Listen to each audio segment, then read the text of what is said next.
Welcome to Harry's Cosmos. Today's adventure, what if Walburga Blacks will named Harry and Hermione the true heirs of House Black? If you haven't already, smash that subscribe button and ring the bell so you never miss a story. Now let's begin. Chapter 1, the will activates 1,000 feet beneath the marble floor of Gringotts. In a vault no living goblin had opened. Something woke that had been waiting 18 years to wake. The vault had no name.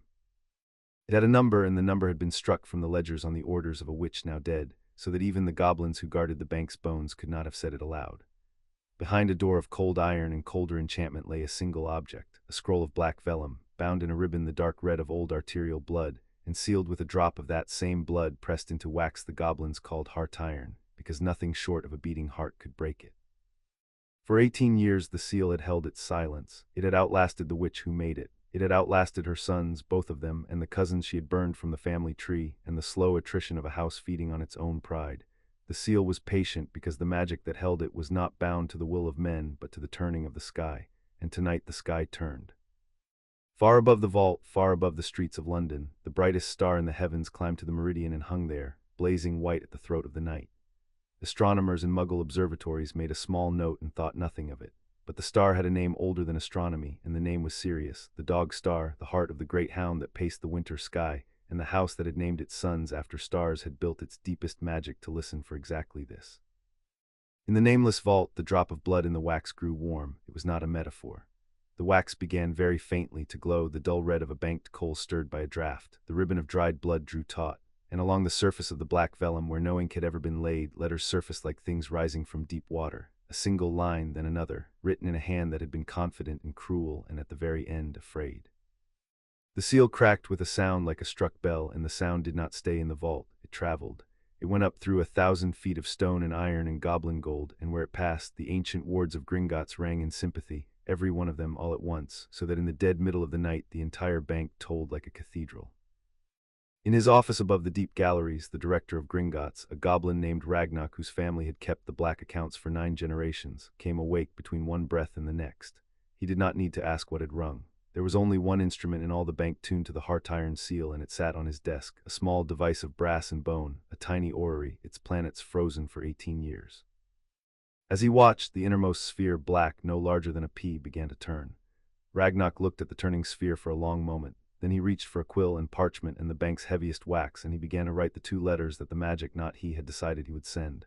He wrote the first name without surprise. He had expected, when this day came, to write the name of a Black or a Potter or in the worst case a Malfoy, and to spend the following year fending off the lawsuits.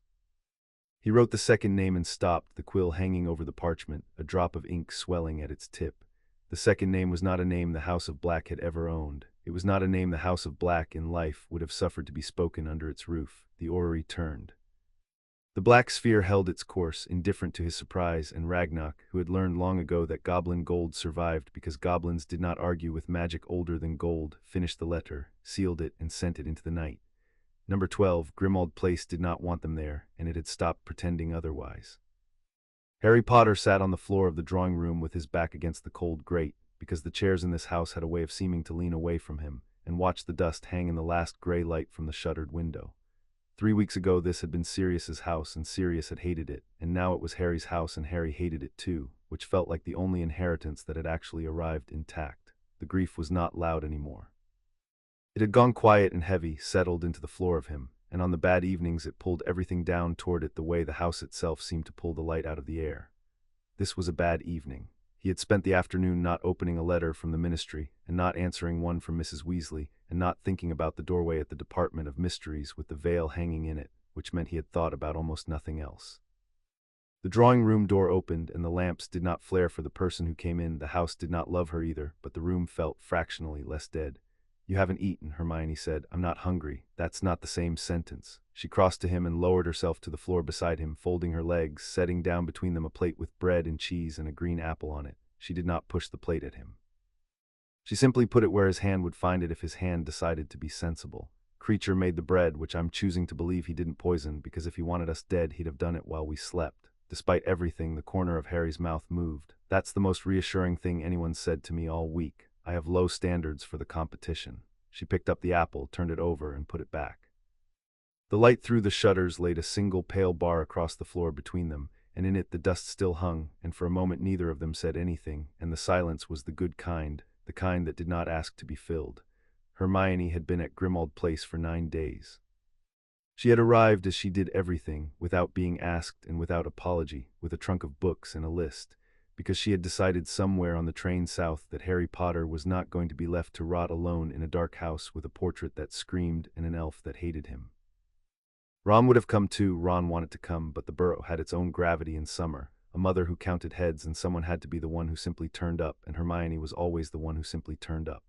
She did not say any of the things people kept saying. She did not tell Harry that Sirius would not have wanted him to be sad. She did not tell him it was not his fault, which he would not have believed, or that it would get easier, which he did not want to hear.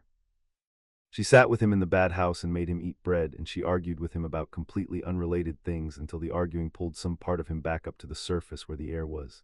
"Eat the apple," she said, "and I'll tell you why your defense essay was wrong about the Patronus charm. My Patronus is a stag the size of a horse. It is not wrong about anything. Your essay is wrong. The charm and the stag are both fine."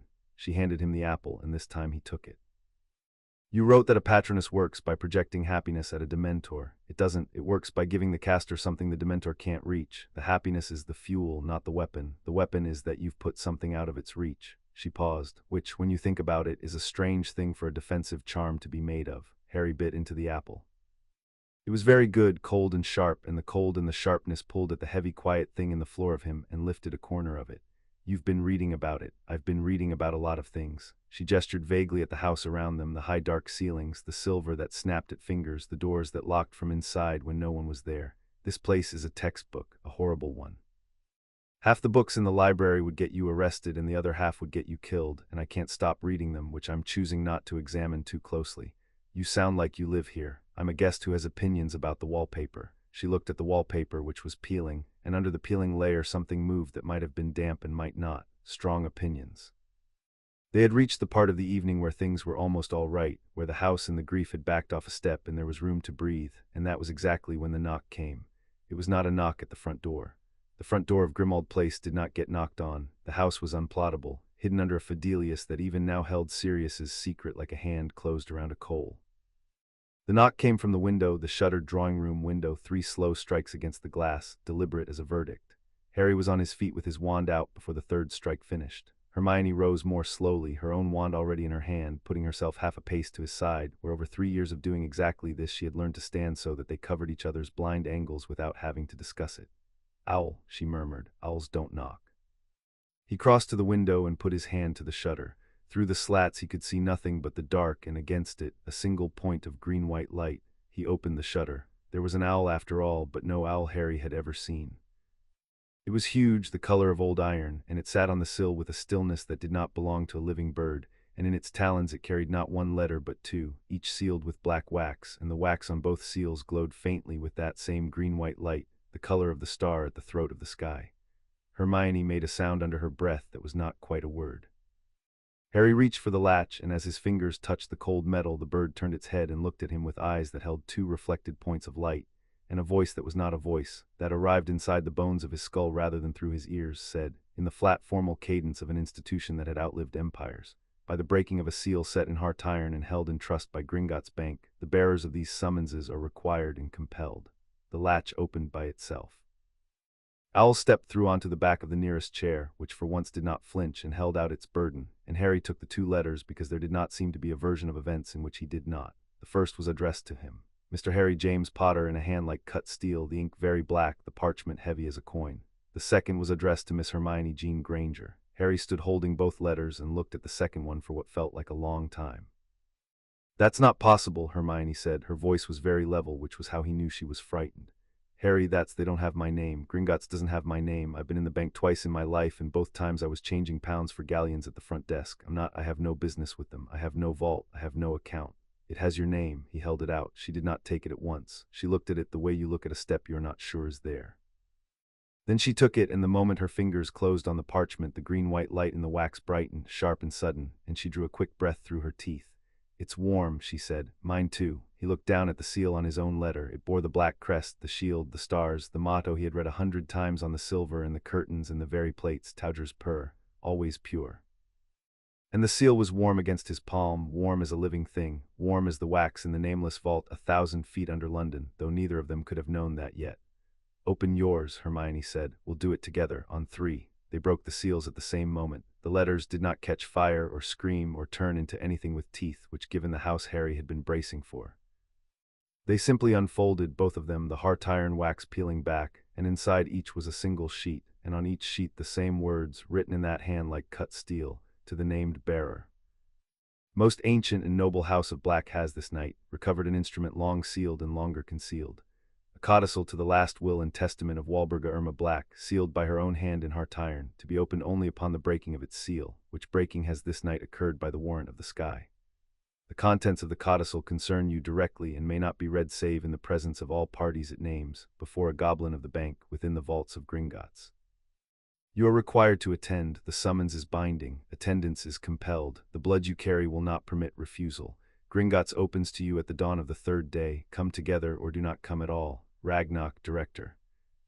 Beneath the signature on Harry's letter and on Hermione's both, a final line had been added in a different ink, red and faintly luminous, in a hand altogether different from Ragnarok's cold steel, an old hand, a slanting, elegant hand that neither of them recognized and that Harry would not recognize until much later in a chamber under the house with the truth finally in front of him. You have both been chosen. I am sorry and I am not.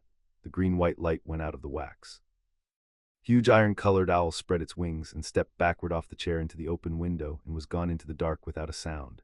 In the drawing room the lamps had gone very low. Harry and Hermione stood holding their identical letters, and on the inner wrist of each Harry felt it before he understood it. A prickle like cold water, a faint scatter of points had surfaced under the skin. Stars, a handful of pale stars arranged in a pattern low on the inner forearm where the pulse ran. Hermione turned her arm over and saw the same on her own skin, the same handful of stars in the same arrangement, and she looked up at Harry, and for once in her life she had nothing at all to say. They sat at the long kitchen table with the letters between them and every lamp in the room lit, because neither of them was in any mood for the dark. Hermione had recovered. Hermione recovered from things by attacking them, and she had her quill out and a sheet of clean parchment, and she was making a list, which was the most Hermione response possible to having a constellation appear on her wrist, and Harry loved her for it in the uncomplicated way he loved her for most things, which was to say without examining it. Right, she said. Facts. We separate what we know from what we're afraid of because the afraid part is louder and it's lying. He wrote facts at the top of the page and underlined it twice. 1. A codicil, that's a legal amendment to a will, added after the will's already written and usually sealed separately. People use them for the things they don't want the main will to advertise: disinheritances, secret bequests, conditions. So whatever's in it, Walburga didn't want it read with the rest. She didn't want it read at all, Harry said. She sealed it in. What did it say? Heart iron, set it to open on its own. That's not a normal codicil. No, that's the part that frightens me, so we'll come back to it.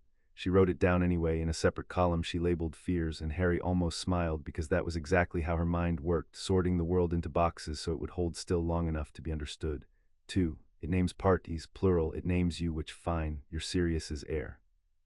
Sirius left you everything, the house, the title, the lot. We sat in that solicitor's office in August. We have the documents. You being named in a black instrument is the one thing tonight that makes sense. And you, and me, her quill stopped, and me, which makes no sense, which is the second thing that frightens me. She set the quill down. Harry, I'm Muggle-born. My parents are dentists. I have, as far as anyone has ever told me, no magical ancestry at all. I'm the first witch in my family, ever. The hat practically threw a party. The House of Black wrote Towger's purr on its dinner plates. That family burned people off the wall for marrying half-bloods. The idea that Walburga Black, of all the witches who ever lived, Walburga Black, the one whose portrait calls me a mudblood every time I walk past the hall, the idea that she sealed something in her own blood that names me. She stopped. It's not just unlikely, it's the opposite of everything that family was. Harry looked down at the stars on his wrist. They had not faded. Maybe that's the point. What do you mean? I don't know what I mean. He turned his arm over. But you keep saying it doesn't make sense, and I think we should write down that it doesn't make sense and then assume there's a reason it doesn't, instead of assuming it's a mistake. Goblins don't make mistakes about names. They run a bank. The whole point of them is that they don't get names wrong. Hermione looked at him, and something in her face shifted, the analytical heat of her cooling into something steadier. That's actually a good point, she said. That's a genuinely good point. The error bars on a goblin getting a name wrong are basically zero. They have wards on the ledgers that would melt a forger's hand off, so either it's not an error or it's a trap, Harry finished. Someone forged it. Someone wants us in the deep vaults for a reason that isn't an inheritance. That was my fear column. She tapped it. The summons came through Gringotts' own owl, sealed with the bank's wax, ringing the bank's own wards. I felt it. The whole night went strange. About an hour before that bird arrived, didn't you feel it? Like the air had gone thin. If someone forged a Gringotts summons and got it past Gringotts wards and faked the director's signature, then we're not dealing with a forger. We're dealing with someone who can break a bank, and if someone can break a bank, they don't need to lure two teenagers into a vault. They just take what they wanted, she exhaled. So Occam says it's real, the summons is real, the codicil is real. Walburga Black sealed something in her own blood that names me a Muggle-born alongside you and set it to open on the night a particular star reached a particular point in the sky, and I don't know why, and I hate not knowing why. I know you do. It's a personality flaw, I'm aware. She picked the quill back up, mostly to have something to hold. There's one more thing, and it's the thing I keep not saying. Say it. She turned over her wrist beside his, the two identical scatters of stars side by side on the scrubbed wood of the table. These appeared the instant we touched the letters, the same on both of us. Whatever this codicil does, it's already doing it. We're not being summoned to hear about something. We're being summoned to hear about something that's already happened to us. She met his eyes. It bound us to something, Harry, tonight. Before we'd read a word of it, and I'd very much like to know to what. The lamps guttered all at once as if the house had leaned in to listen, and then, from far above them, up the stairs and along the dark hall, the portrait of Walburga Black, which screamed at every footstep and every visitor and every breath of air in her house, which had not been silent for one waking hour in all the weeks Harry had lived beneath it, said nothing at all. The silence from the upper hall was so complete, so unlike the house, that both of them looked up at the kitchen ceiling at the same instant. She stopped, Harry said. She never stops. She stopped. They sat very still and listened to the new silence of the house, and it was not a peaceful silence. It was the silence of something that had been screaming for 18 years because it was afraid, and had now seen the thing it was afraid of walk in the door and had run out of screaming. Flue flared green in the kitchen grate at 11:15, uninvited, and Albus Dumbledore stepped out of it brushing soot from sleeves the color of a thundercloud, and Harry knew before the old man had said a word that the bank's owl had not gone unobserved. "Ah," Dumbledore said, "you are both awake. Good. I had feared I would have to wake you, and there are few things ruder than a guest who wakes the household." He smiled, and the smile was warm, and the eyes above it were doing arithmetic. "Harry. Miss Granger, I hope you'll forgive the hour and the manner of my arrival. The matter would not keep." "You know about the letters," Harry said. It was not a question. "I know that the wards of Gringotts rang tonight for the first time in 18 years, and that they rang for the House of Black." Dumbledore drew out a chair and sat, unhurried, folding his long hands on the table, and his gaze touched the two letters lying there, and did not linger on them in a way that told Harry he had taken in every word. "The goblins are discreet, but a bell that loud cannot be rung in secret. I have spent the evening making certain I understood what I was hearing before I came to you, and now I find that you have understood it before me, which does not surprise me, and that you have been summoned, which does." He looked from Harry to Hermione and back. "Both of you. You sound like that's a problem," Hermione said. "I think it may be a danger, which is not the same thing and is worse." Dumbledore's voice was gentle. That was the thing Harry had learned to watch for this last terrible year, that the voice was gentlest when the hand behind it was closing. "Let me speak plainly, because you have both earned plainness and because the hour is late. The House of Black is not merely old money in an unpleasant house. It is one of the great houses, one of the sacred 28 with all the weight that carries. It holds seats in the Wisengamot. It holds vaults whose contents are not catalogued anywhere a living person can read. It holds magic, old magic, family magic, the kind that does not appear in any curriculum and that even I would hesitate to describe to you, because I do not fully understand it and I distrust men who pretend to understand what they do not." He paused. "Whoever holds the House of Black holds a very great deal of power. And tonight, by the warrant of a will none of us has read, that power appears to be settling onto the shoulders of two 17-year-olds in the middle of a war." "You want it," Harry said. The words were out before he had decided to say them, and they landed in the warm kitchen like a dropped plate, and Hermione's hand moved a fraction toward his arm and then stopped. Dumbledore did not flinch. "I want it kept safe," he said. "I want it kept out of the hands of Lord Voldemort, who would give a very great deal for the libraries and the vaults and the Wisengamot seats of an ancient house, and who has people inside the ministry, inside the Wisengamot, perhaps inside Gringotts, who will hear that bell as clearly as I did. I want you both to live to the end of this war, which you are more likely to do if you are not standing on a mountain of contested gold with a target the size of the sky painted on you." He spread his hands. "There is a mechanism, Harry, for a minor, or in this case 2 minors, for Miss Granger is not yet of age in the eyes of the Muggle world, and you yourselves are barely of age in ours, to place a contested inheritance into trust, administered by a guardian of sound standing, until the matter can be untangled in calmer times. I am offering to be that guardian.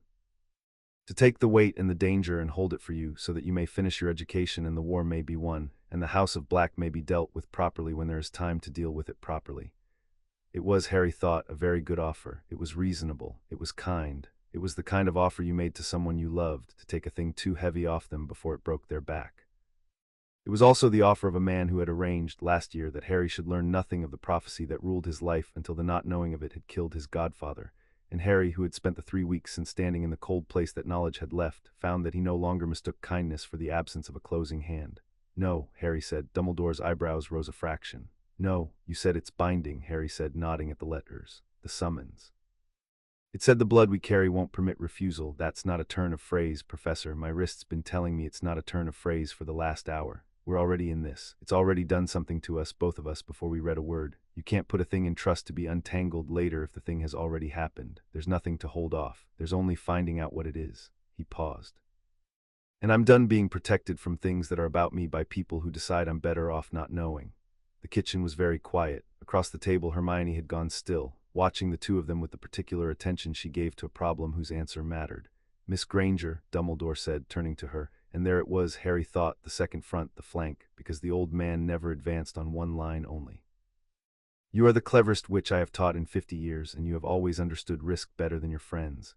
You understand that you are the variable here that no one can account for. A Muggle-born named in the codicil of Walburga Black, that is not merely strange, it is provocative in a way that will enrage people who kill for less. Lucius Malfoy's wife is a Black by blood. Bellatrix Lestrange is a Black by blood. There are people who believe in their bones that the house belongs to them and that your very name in that will is an obscenity. Walk into those vaults and you make yourself the focus of all of it. I am asking you to help me persuade Harry to let me carry this for his sake and for yours." Harry looked at Hermione and did not say anything because it was hers to answer and he would not take it from her. Hermione was quiet for a moment. When she spoke, her voice was steady and very careful, and she did not look away from the headmaster. "You're right that I'm the variable," she said. "You're right that it's dangerous, and you're right that people will hate me for it, and I've thought about all of that in the last hour, sitting at this table, because thinking about all of that is what I do." She turned over her wrist and laid it on the table, the stars pale against her skin, where the old man could see them. "But you made one mistake, Professor, and I think you made it on purpose, and I think that's why Harry said no. You keep describing this as a thing that's about to happen to us that we could still step back from if we were sensible. And it's not. It already happened. Look." She nodded at her wrist and at Harry's beside it. "Whatever Walburga Black sealed in her blood, it reached out tonight and marked both of us identically the moment we touched the paper. You can't take that into trust. You can't carry it for us. It isn't gold in a vault. It's in our skin." She drew her arm back. "So the only question that's actually on the table is whether we find out what's been done to us with our eyes open, or whether we hand the question to someone else and find out what they decide we're allowed to know. And I've spent 6 years watching what happens to Harry when people decide what he's allowed to know." Her voice did not rise. "We're going together. The summons says together, and I wouldn't go any other way." For a moment Dumbledore looked at her, and the warmth in his face did not change, but something behind it recalculated. Harry could see it. The old man taking the measure of a board where the pieces had moved while he was looking elsewhere, and then he inclined his head slowly, the gesture of a man conceding a point he had not expected to lose. "You are formidable, Miss Granger," he said quietly. "You always have been. I had hoped you would be formidable on my side of this." He rose, and the chair scraped, and the small, ordinary sound seemed loud in the still kitchen. "Then I will say only this, and I will say it as a friend, whatever you may believe of my motives tonight. The House of Black does not give, it binds. Every soul that family ever named, it named to own. Sirius spent his whole life trying to cut himself free of it, and it killed him with a war and a veil before he ever could. Whatever that codicil says you are to each other and to the house, be very careful, both of you, that you are choosing it and that it has not chosen you." He moved toward the grate. "I cannot stop you. I find increasingly that I cannot stop either of you from anything, which is perhaps as it should be. But I will be watching the bank and the Wisengamot and the people who heard that bell. Whatever you walk out of those vaults holding, you will not hold it unchallenged. Begin tomorrow as though there is a war for it, because by tomorrow night there will be." He took a pinch of flue powder and paused with it in his fingers and looked back at the two of them sitting close together at the long table, the letters between them, the stars on their wrists. "Good night, Harry, Miss Granger." The green flames took him. "Sleep if you can. You will want to be sharp." The grate went dark. In the quiet he left behind, Hermione let out a breath she seemed to have been holding for several minutes. "He's not wrong, you know," she said, "about the danger. He just wanted to be the one holding the danger, which is a different thing from wanting us safe, and he hoped we wouldn't notice the difference." "You noticed. I always notice. It's exhausting." She rubbed her face with both hands, and for a moment she looked exactly as tired as she was, 17 and frightened in a house that hated her, with a constellation on her wrist she hadn't asked for. Then she lowered her hands, and the tiredness folded itself away, and she reached across the table and turned Harry's letter over to read the red line at the bottom again. "You have both been chosen. I am sorry, and I am not. That's not Ragnar's hand," she said. "The rest is that cold steel writing. That's a goblin formality. That's the bank. But this line's different. This was added by someone else, someone who's sorry." She traced the luminous red letters without quite touching them. Who apologizes for choosing you, Harry? You only apologize for a choice if you think it might hurt the person you chose. Harry looked at the red line, and at the stars on his wrist, and out the high black kitchen window where, though he could not see it past the London murk, the brightest star in the sky still burned at the meridian, the star his godfather had been named for, the star the House of Black had built its oldest magic to listen for. Then I suppose, he said, we find out at dawn on the third day. Upstairs in the dark hall, the portrait of Walburga Black kept its terrible new silence, and waited for the children to come up the stairs and find their beds and sleep, because the dead witch in the frame knew, as they did not yet, exactly what was written on the black vellum 1,000 feet beneath London, and exactly what it would cost, and exactly why she had been sorry and not. 2 days is a long time to wait for a door to open, and Grimmauld Place made it longer. The house had changed since the night the seal broke, and the change was not subtle. Creature, who for weeks had crept along the skirting boards muttering filth and refusing to meet Harry's eye, now followed the two of them from room to room at a distance of exactly 6 paces, and watched. He did not serve them, and he did not curse them. He watched with his great bloodshot eyes, the way a creature watches something it is trying to decide whether to obey, and twice Harry caught him standing at the foot of the stairs staring up at the silent portrait of his old mistress, as if waiting for her to tell him what to do, and twice the portrait did not. On the second morning the house gave up a room. It was Hermione who found it. Hermione spent the waiting the only way she knew how, by reading the entire library in roughly the order the shelves stood, and by mapping the house, because a house that rearranged itself was a problem and problems were to be solved. She came down to the kitchen at noon with dust in her hair and an expression Harry had learned to be wary of. There's a door on the third-floor landing that wasn't there yesterday, she said, between the bathroom and the room with the boggart. It's locked and it doesn't have a keyhole, and when I put my hand on it, the stars on my wrist went warm. She held up her arm. The pale scatter under her skin was very faintly glowing. Yours will too, I'd put money on it.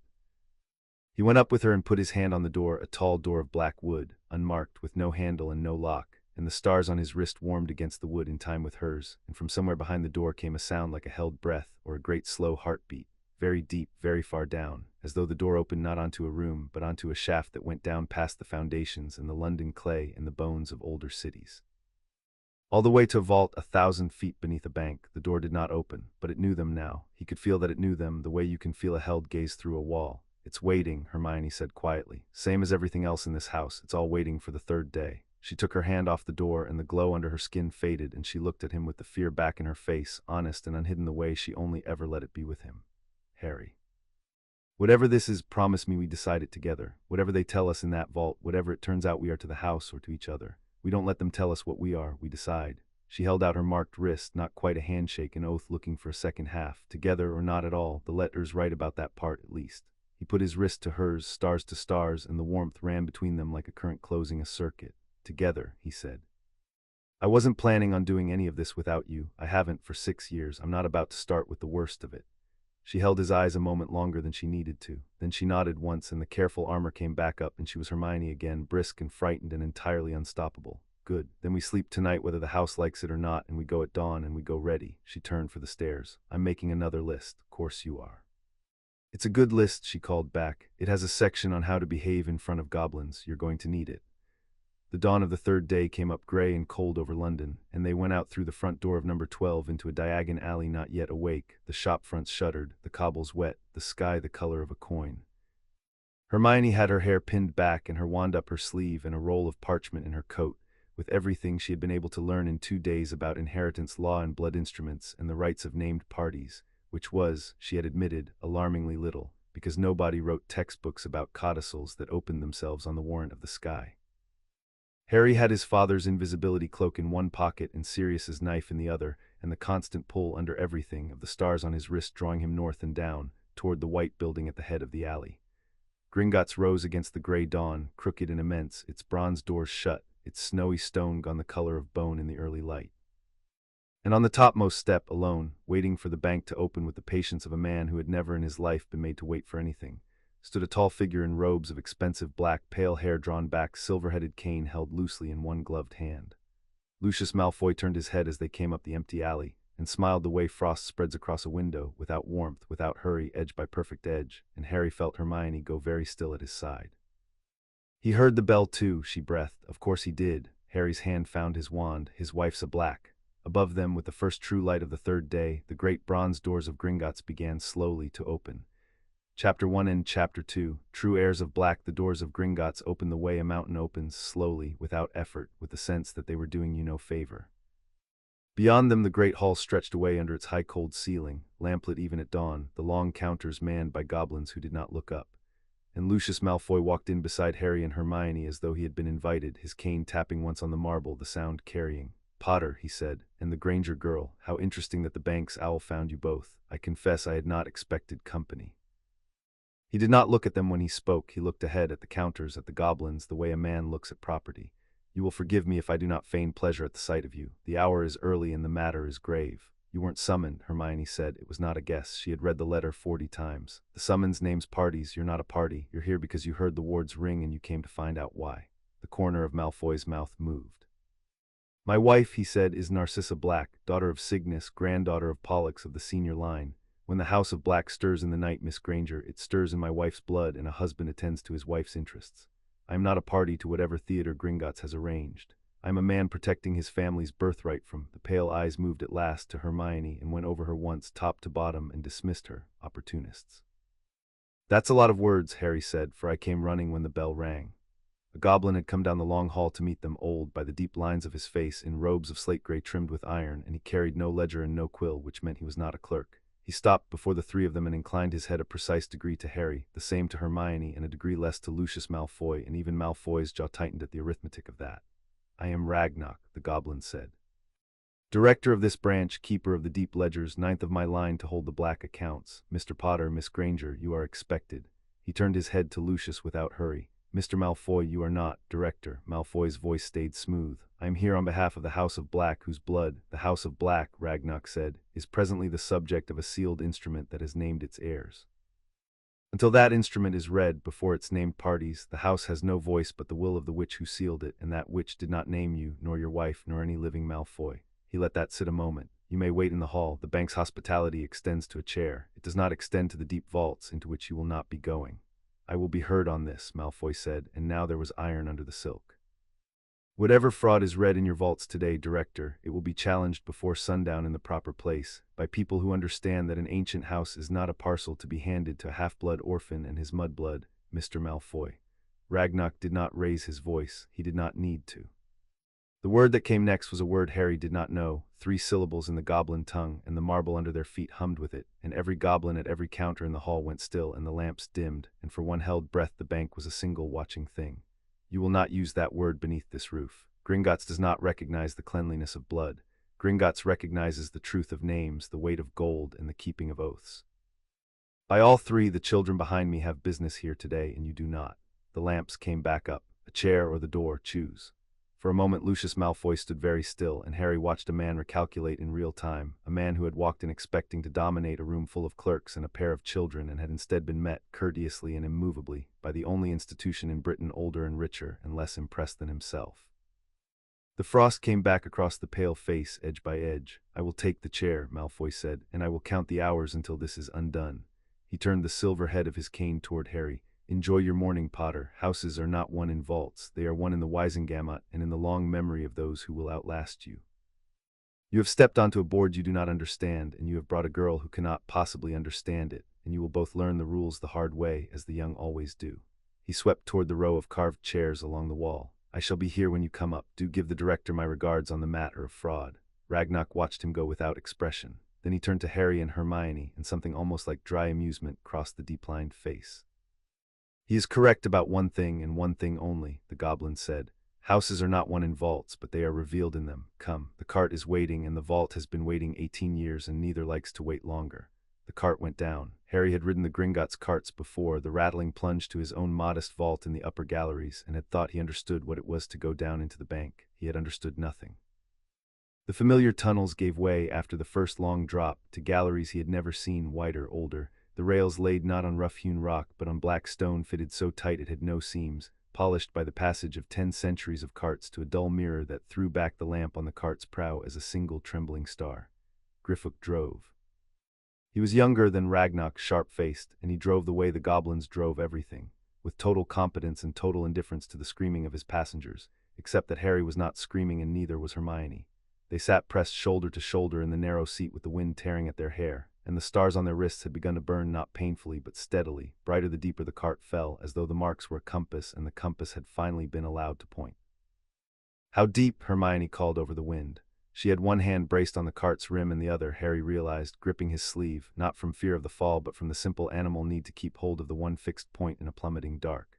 "Deeper than the dragons," Griffoot called back, not turning. "Deeper than the flood. There are 3 vaults in this bank below the waterline of the old river which, and you go to the lowest of the 3. It has no number any tongue can speak. We call it among ourselves the vault that listens." The cart screamed around a bend and the galleries fell away entirely, and they were running now across the floor of a vast dark space, a cavern with no walls the lamp could find, its ceiling lost, and across that ceiling, Harry looked up and forgot to breathe, were stars, not painted stars, not jewels. Stars, points of cold white fire scattered across the black vault of the rock in patterns and constellations. A whole sky buried 1,000 feet under London, and Harry knew the patterns, because he had spent 2 terms with a telescope on the astronomy tower learning to name them.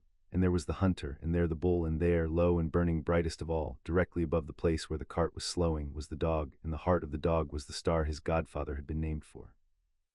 "The House of Black," Ragnock said, and his voice was quiet now, stripped of the courtroom dryness, "did not name its sons and daughters after stars from vanity, whatever the world believes. It named them after stars because in the beginning the house kept the stars. This was their work. This was their oldest charge, before the gold, before the pride, before the word they wrote on their plates. Few living remember it, fewer believe it." He looked up at the buried sky. "But the magic remembers. The magic always remembers. That is why we keep its vault and ask no questions, and send the letters the orrery tells us to send." The cart stopped. Before them, set into a wall of seamless black stone, stood a door of iron so old it had gone the deep blue-black of a thundercloud, and there was no lock upon it, and no handle, only at its center a single seal of dark red wax pressed with the black crest, and the seal was glowing, the same green-white as the star overhead, the same warmth as the marks on their wrists, and as Harry climbed down from the cart and stood before it, the seal pulsed once. Like a heart that had heard another heart come near. "The seal broke 3 nights ago," Hermione said softly beside him. "Why is it whole?" "That seal broke," Ragnock said. "This is its shadow the lock left behind. The seal that broke was on the codicil within. To break it took the warrant of the sky. To open this door takes the 2 it named." He gestured. "Both of you, together, lay your marked wrists upon the wax. The house will know its own." Harry looked at Hermione. She was very pale in the starlight, and her chin was up, and the fear was in her eyes, and so was the thing that was bigger than the fear, the thing that had made her get on the Hogwarts Express at 11 with all her books and walk into a world that had no record of her and decide to be the best in it anyway. "Together," she said. "Together," he said. They laid their wrists against the wax at the same moment. The seal went from warm to hot, the green-white light flaring up between their 2 arms, and through the contact Harry felt he would struggle for the rest of his life to describe it. He felt Hermione, not her skin against his, that was nothing but her, the whole racing engine of her, the fear and the fierce bright will, and the love she carried for the people she had decided were hers, all of it pouring through the mark on his wrist as plainly as if someone had opened a door between them. And he knew by the small sound she made that she felt him too, the grief in the floor of him and the anger, and under both the stubborn refusal to stop that had kept him alive through 6 years of things designed to kill him.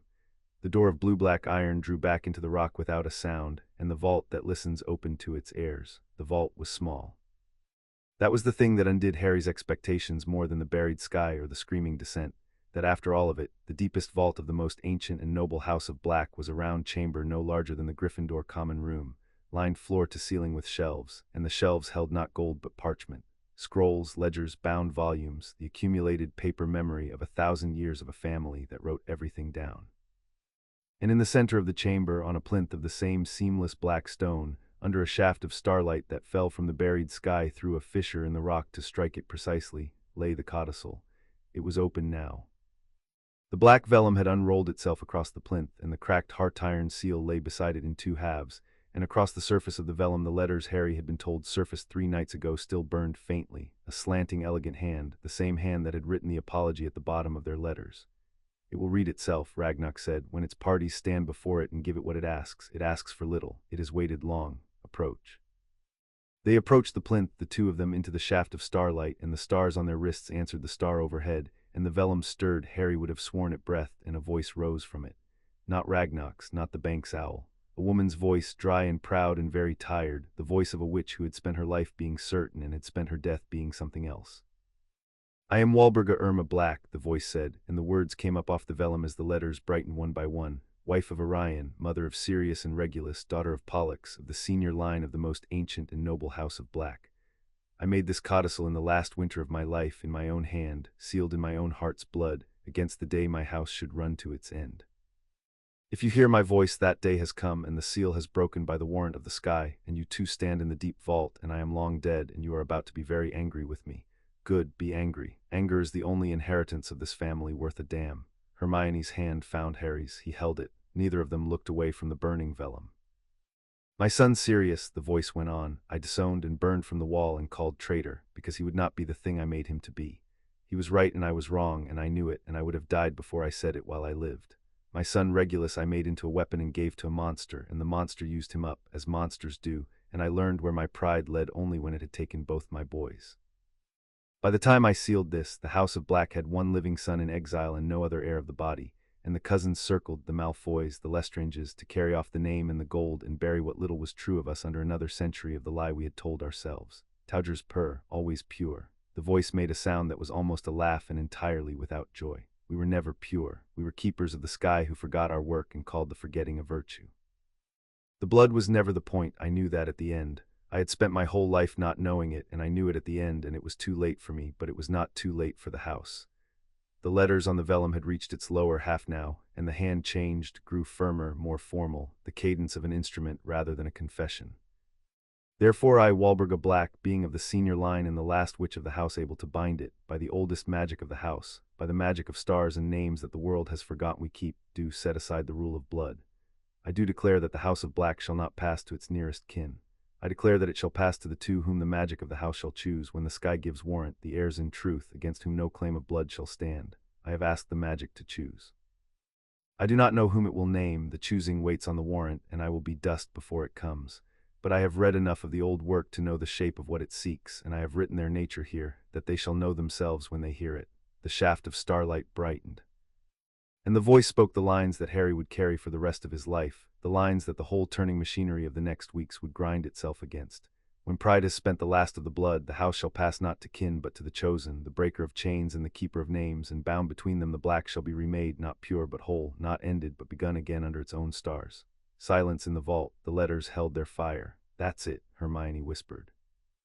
That's the whole thing, that's what was sealed. Her hand was tight in Harry's. The breaker of chains and the keeper of names, Harry, I know. It chose us. The magic chose us 3 nights ago, and these, she lifted their joined wrists, the 2 scatters of stars, these are how it told the door who we were. We're not being given the house. We've already been made its heirs, by her, by this. Her voice was not quite steady. She set aside the rule of blood. Walburga Black set aside the rule of blood and named a Muggle-born co-heir of the oldest pureblood house in Britain, and sealed it where no one could stop it, and Harry, I don't understand why. The codicil does not say why, Ragnock said quietly from the door. It says what? Walburga Black wrote the deed and trusted the magic with the reason. The reason is elsewhere if it is anywhere. But the deed is here, and it is valid, and it is the most thoroughly sealed instrument the bank has held in 300 years, and I will tell you plainly, children, because you will need to know it. There is no power in Britain that can break it by force. It is written in heart's blood, sworn on the founding magic of the house, witnessed by the sky and recorded by Gringotts. To void it, they will not be able to break it. They will have to prove it false, prove that Walburga did not write it, or wrote it mad, or wrote it coerced, and they will try all 3 by sundown. He paused. But they will be trying to prove a lie about a thing that is true, and that is a much harder kind of war than the one they think they are fighting. Tell us what it is, Hermione said. The house, all of it. If we're going to fight for it, we have to know exactly what we're fighting for, down to the last nut, because they will, and the side that knows the board wins it. Ragnock regarded her for a moment, and the dry amusement came back into the deep-lined face. Spoken like a goblin, he said, which from Ragnock was, Harry would later understand, the highest compliment the creature was capable of paying a human being. Very well, sit. The vault remembers everything, and I will tell you what it remembers. They sat on the cold black floor in the shaft of starlight, and Ragnock told them what they had inherited, and the scale of it climbed and climbed until even Hermione stopped writing it down. The gold first, because the gold was simplest. The main black vault, not this one, a great cavern in the upper galleries held in coined galleons alone, a sum that Ragnock stated and Hermione made him repeat and then went very quiet. There were 11 subsidiary vaults beyond it. There were holdings outside the bank, the freehold of number 12, Grimmauld Place, which they knew, a manor in Wiltshire let go to ruin, an island off the Hebrides that did not appear on any map, a vineyard in France held through a chain of 3 other names, a cottage, a hunting lodge, a crumbling pile in Yorkshire, shares, debts owed to the house going back 2 centuries, and the income of all of it, compounding in the dark for the 18 years no one had been able to touch it. You are between you, Ragnock said, as of this morning among the wealthiest in magical Britain, not the wealthiest. The Malfoys are richer in liquid gold, and there are two others, but the Malfoys' wealth is 200 years old. The black wealth is 1,000. Old gold has a gravity new gold does not. It owns things that are not for sale, and it is owed favors that are not in any ledger, and it sits by ancient right in places that money alone cannot buy. He turned to a shelf and drew down a slim black ledger and set it on the floor between them. Which brings us to the seats. The Wisengamot, Harry said. The Wisengamot. Ragnock opened the ledger. The most ancient and noble house of Black holds 3 hereditary seats upon the Wisengamot, not appointed, not elected, hereditary, held since the founding of that body, which makes them among the oldest seats in it. 3 votes where most houses hold 1 and most witches and wizards hold none. And because the house is old, and because old houses lend their proxies to younger ones in exchange for loyalty, the House of Black has historically voted not 3 but as many as 9 its own 3, and the proxies of 6 lesser houses bound to it by debt and marriage and fear. He let the number settle. 9 votes. In a body that decides the law of magical Britain, and that in time of war decides a very great deal more than the law. For 18 years those seats have sat empty, the proxies lapsed, the block dissolved. This morning the seats have an heir, 2 heirs. He looked from one of them to the other. Do you begin to see why Lucius Malfoy rose before dawn? Hermione had stopped writing. She set down her quill on the cold floor. 9 votes, she said. Dumbledore's the chief warlock. He sits at the head of that body. He came to our kitchen the first night and offered to hold it all in trust. Her eyes came up to Harry's. He didn't want to protect us from the danger. He wanted the block. 9 votes in the Wisengamot in the middle of a war with a ministry that won't even admit Voldemort's back. 9 votes is the difference between Dumbledore being a voice in the wilderness and Dumbledore controlling the floor. And he'd have had it through us with us grateful to him for taking the weight off our shoulders. I do not speak ill of the chief warlock, Ragnock said in the tone of a creature doing exactly that. I observe only that he is a very great wizard, and very great wizards are most dangerous precisely when they are most certain they are doing good. You refused him. The bank noted that you refused him. The bank approves. He closed the ledger. There is one more thing, and it is the thing that is not gold and not seats, and it is the thing the others will not understand, and you must. The house holds magic, family magic, the old work, the keeping of stars and names, the binding that built this vault and the silent sky above it. It is bound into the blood of the house, and it has been sleeping because there has been no heir to wake it. It is waking now. You felt it at the door. You will feel more of it before this is done. And I will tell you, as the keeper of its vault, that I do not fully know what it can do, because the last witch who could wield it whole has been dead 1,000 years, and the magic that remembers her work has been waiting, like everything else in this place, for the 2 it could give itself to. Us, Harry said. You, Ragnock rose. Lord and Lady presumptive of the most ancient and noble house of Black, not yet invested, that is a right, and it waits on the claim being secured, which it is not. But heirs in truth by the warrant of the sky and the heart's blood of Walburga Black, against whom no claim of blood shall stand. He inclined his head, the precise degree, the one he had given Harry and Hermione in the hall and no one else. The bank will defend the instrument. We will not defend you, that is not our office, and you would not want a goblin army at your back in the Wisengamot, whatever you may think. But the codicil is true, and Gringotts keeps the truth of names, and on the day they bring it before the law to be tested, the bank will stand up in that chamber and say so. That is worth more than you yet understand. There remain the registry. It was the last thing Ragnock showed them, and he showed it almost reluctantly, drawing from the deepest shelf a single great book bound in black hide, and laying it on the plinth where the codicil had been, and the codicil rolled itself closed and slid aside to make room as though it knew its part was done. The family record, Ragnock said, the living tree. The tapestry in your house, Mr. Potter, is a copy, a vain thing made for a wall, with the names the family chose to keep in the holes where they burned the names they hated. This is the true record. It cannot be edited. It cannot lie. Every soul ever born to the blood of Black or bound to it is written here, and the book writes them itself, and no Black ever forgave it for that. He opened the cover. Lay your hands upon it. It will write you in. That is the last thing the codicil requires, that the heirs be entered in the true record in their own hands, so that no one can say hereafter that the house did not know them. The pages were vast, and the names ran down them in branching lines of silver ink that moved very slightly, as though the whole tree were breathing. Harry found Sirius there written in silver, and beside the name where the wall in Grimmauld Place had only a scorch, the true record simply said, Sirius Orion Black. B. 1959, D. 1996, disowned in life by Walburga Black, the disownment without force, the house not hers to deny. Harry's throat closed. It says her burning didn't count, he said. It says her burning had no force, Ragnock corrected gently. The wall is opinion, the book is law. Sirius Black died a son of the house, whatever his mother painted over. So did Andromeda, who married a Muggle-born and was burned for it, there, you see, and her daughter beside her, and so will every name they tried to erase, because the true record keeps them all. The house is larger than the people who were ashamed of it. He stepped back, your hands, both, together as everything in this vault is done together. They laid their hands on the open book. The silver ink rose to meet them. It ran up from the page in two fine threads, one to Harry's palm and one to Hermione's, and where the threads touched their skin the marks on their wrists blazed up bright enough to throw shadows. And on the page, in the breathing silver, two new names wrote themselves into the living tree, not at the edges, not in some appended margin for adoptees and afterthoughts, but at the head, at the place the tree had been growing toward for 1,000 branching years. Joined by a single line that the book drew between them and would not let either of them see clearly through the glare: Harry James Potter, heir in truth, by warrant of the sky. Hermione Jean Granger, heir in truth, by warrant of the sky. And far down the page, in a lower branch, on a name that had not been touched in years, Bellatrix Black Lestrange, the silver ink curdled. Harry saw it happen. The letters of her name darkened, blackened, as though something beneath the page had taken offense. A thread of smoke rose from the parchment where the name was written, and the smell of it reached him, hot and bitter, the smell of a thing burning that did not want to burn. "What's happening to her name?" Hermione said sharply. Ragnock looked at the smoking letters, and for the first time that morning, something crossed his face that Harry had not seen there before, and it was not amusement, and it was not calm. It was the goblin equivalent of unease. "The record cannot lie," he said slowly, "and it has just recorded a truth that a living witch will feel the instant it is written, wherever she is, because she is bound to this book by the same blood as you. Bellatrix Lestrange has believed her whole life that she is the House of Black, its purest blood, its truest daughter, the keeper of its honor. And the book has just written in front of her birthright that the house has passed to a half-blood and a Muggle-born by a warrant she cannot challenge and a magic she does not understand." He closed the great book and the smoke pinched out. "She will know by now what was done here this morning. And of everyone who will come for you in the days ahead, the Malfoys with their lawyers, the headmaster with his good intentions, the ministry with its forms, she is the one who will not come with words." He looked at them steadily in the starlight. "Bellatrix Lestrange will come to burn it all down rather than see it remade. Remember that I told you so on the morning you became what you are. Remember it when she comes."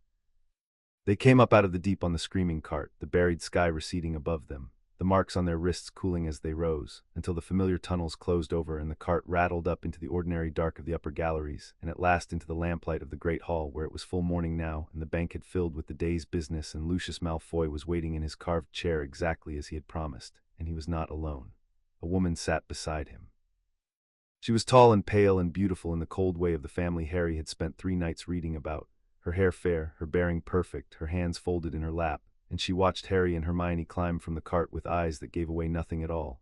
And that was the difference between her and her husband, Harry thought, that Lucius performed his contempt, and this woman simply held hers behind a face like a closed door. "My wife," Lucius said, rising, "wished to see the faces of the people who have stolen her family." "Lucius," Narcissa Malfoy's voice was low and even. She did not rise. "I wished to see their faces. I did not say why."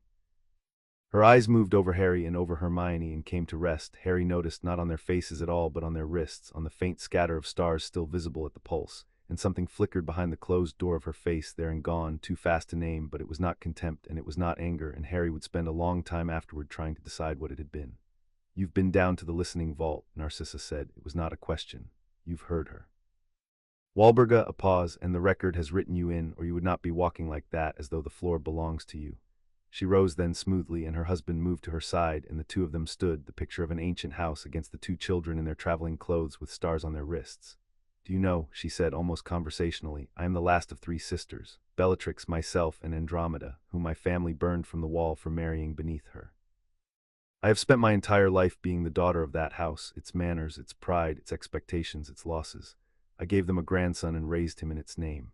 And this morning a Banks owl told me that 1,000 years of it has passed by the will of my own aunt to a boy who is half of nothing and a girl who is." The pale eyes touched Hermione again, and again something moved behind them that was not the word her husband had used, new to all of it.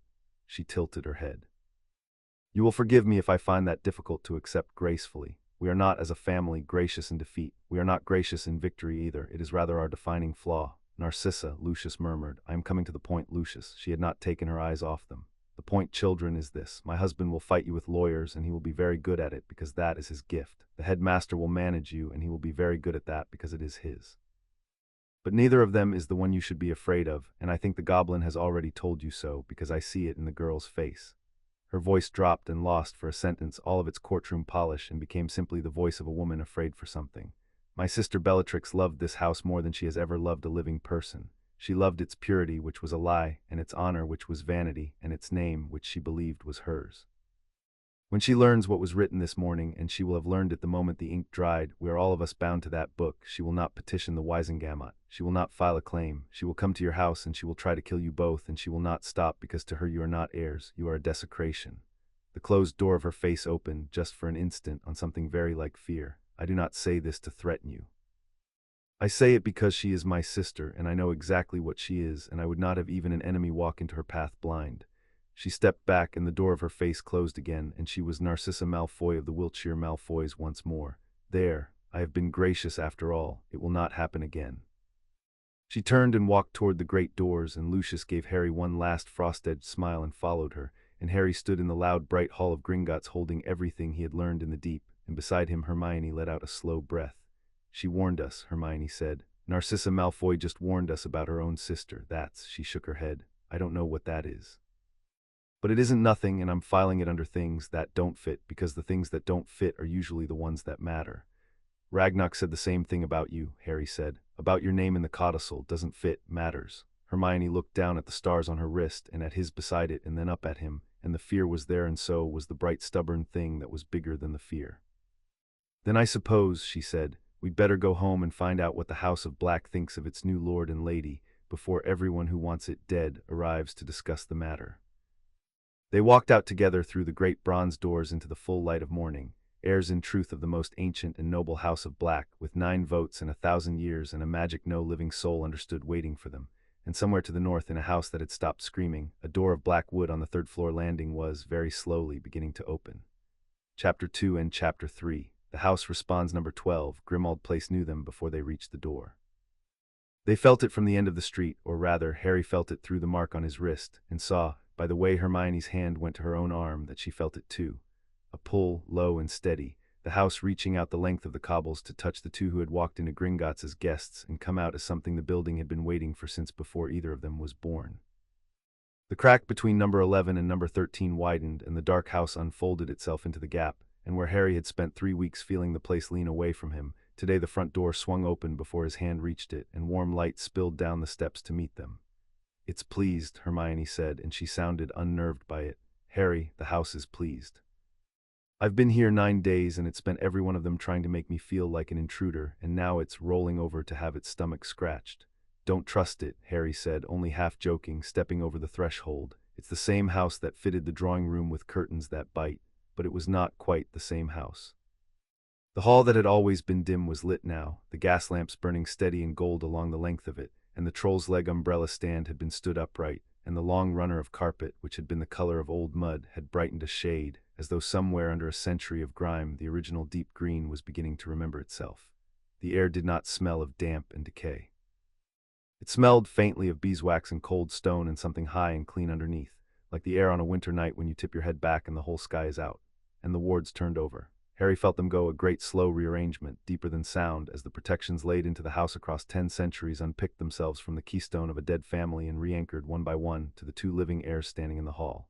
The Fidelius held, Sirius's secret stayed kept. But beneath it everything shifted, the locks learning new hands, the alarms learning new throats, the old defensive enchantments that had slept since the house went dark waking to take the measure of their new masters and deciding after a held breath to obey.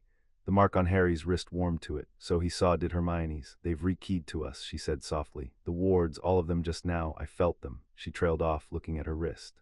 I felt them choosing. It's like the door at the bank, the house is asking the same question the vault asked and getting the same answer. She looked up at the high dark ceiling, at the dim shapes of the moving portraits along the stairs, all of them silent now, all of them watching. We need to be careful what we tell it to do. It's listening. It's properly listening for the first time, and I don't think it's a metaphor anymore. From the shadows at the foot of the stairs, where he had stood and watched them for 3 days at a distance of exactly 6 paces, the house-elf creature made a sound, a low, cracked, terrible sound, and at first Harry thought it was a curse, and then he understood that the old elf was weeping. Creature stood at the bottom of the stairs with his face turned up to them, and the great bloodshot eyes were streaming, and the long bat ears trembled, and the thin body shook inside its filthy rag, and when he spoke his voice came out in pieces.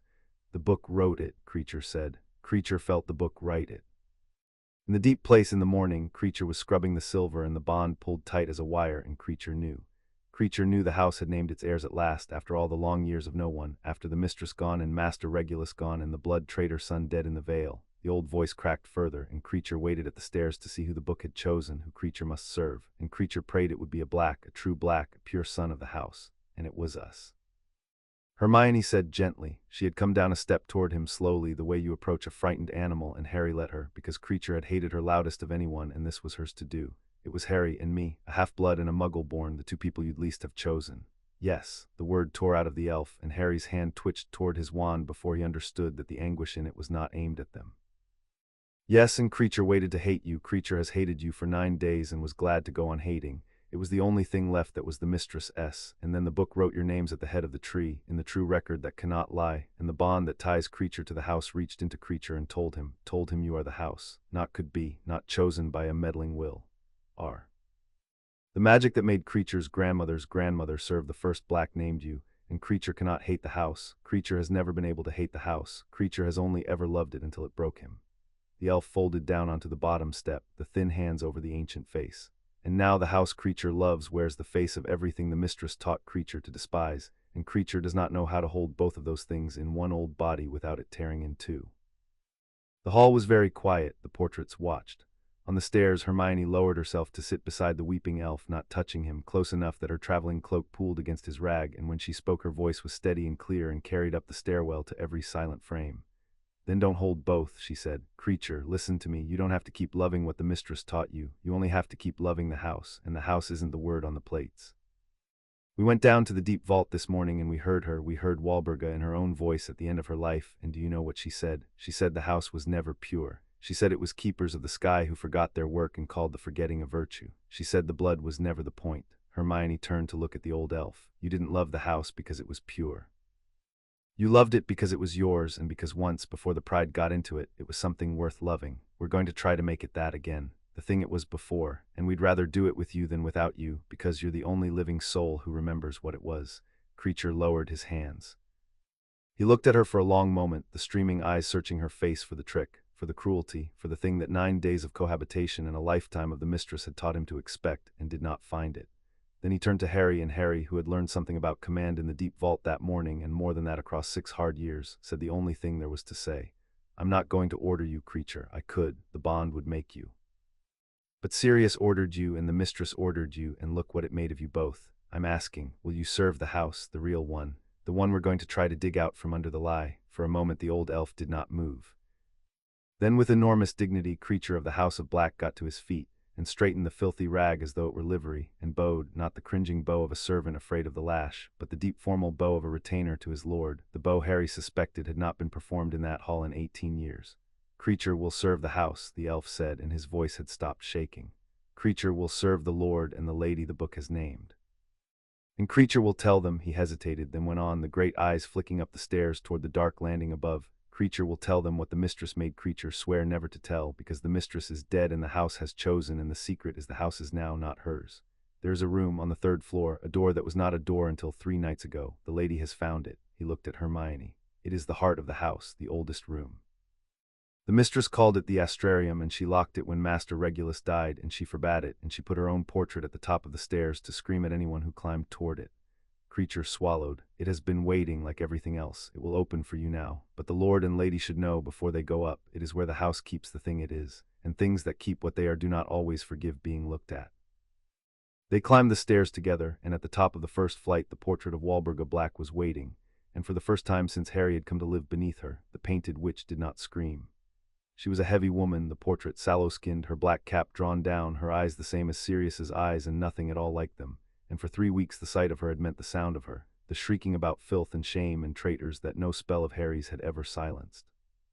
Now she sat in her frame with her hands folded and watched them climb toward her, and the silence she kept was worse than the screaming had ever been, because there was thought behind it. They stopped before the frame. Hermione, beside Harry, lifted her chin and said nothing, and let the dead witch look at her, the Muggle-born girl her son had befriended and her family had taught the world to hate, standing in her hall as lady presumptive of her house. It was, Harry thought, one of the bravest things he had ever watched Hermione do, and Hermione had walked into a great deal of fire in 6 years. So, the portrait said at last, her voice was low and cracked with disuse and entirely without the shriek. It chose you, the two of you. I wondered at the end whom it would choose. I told myself it could not be that whatever the old work demanded, surely it would not demand this. The painted eyes moved over Hermione, slow and heavy. A daughter of no house at all, the first witch of her line, the very thing I spent my life teaching the world to spit upon.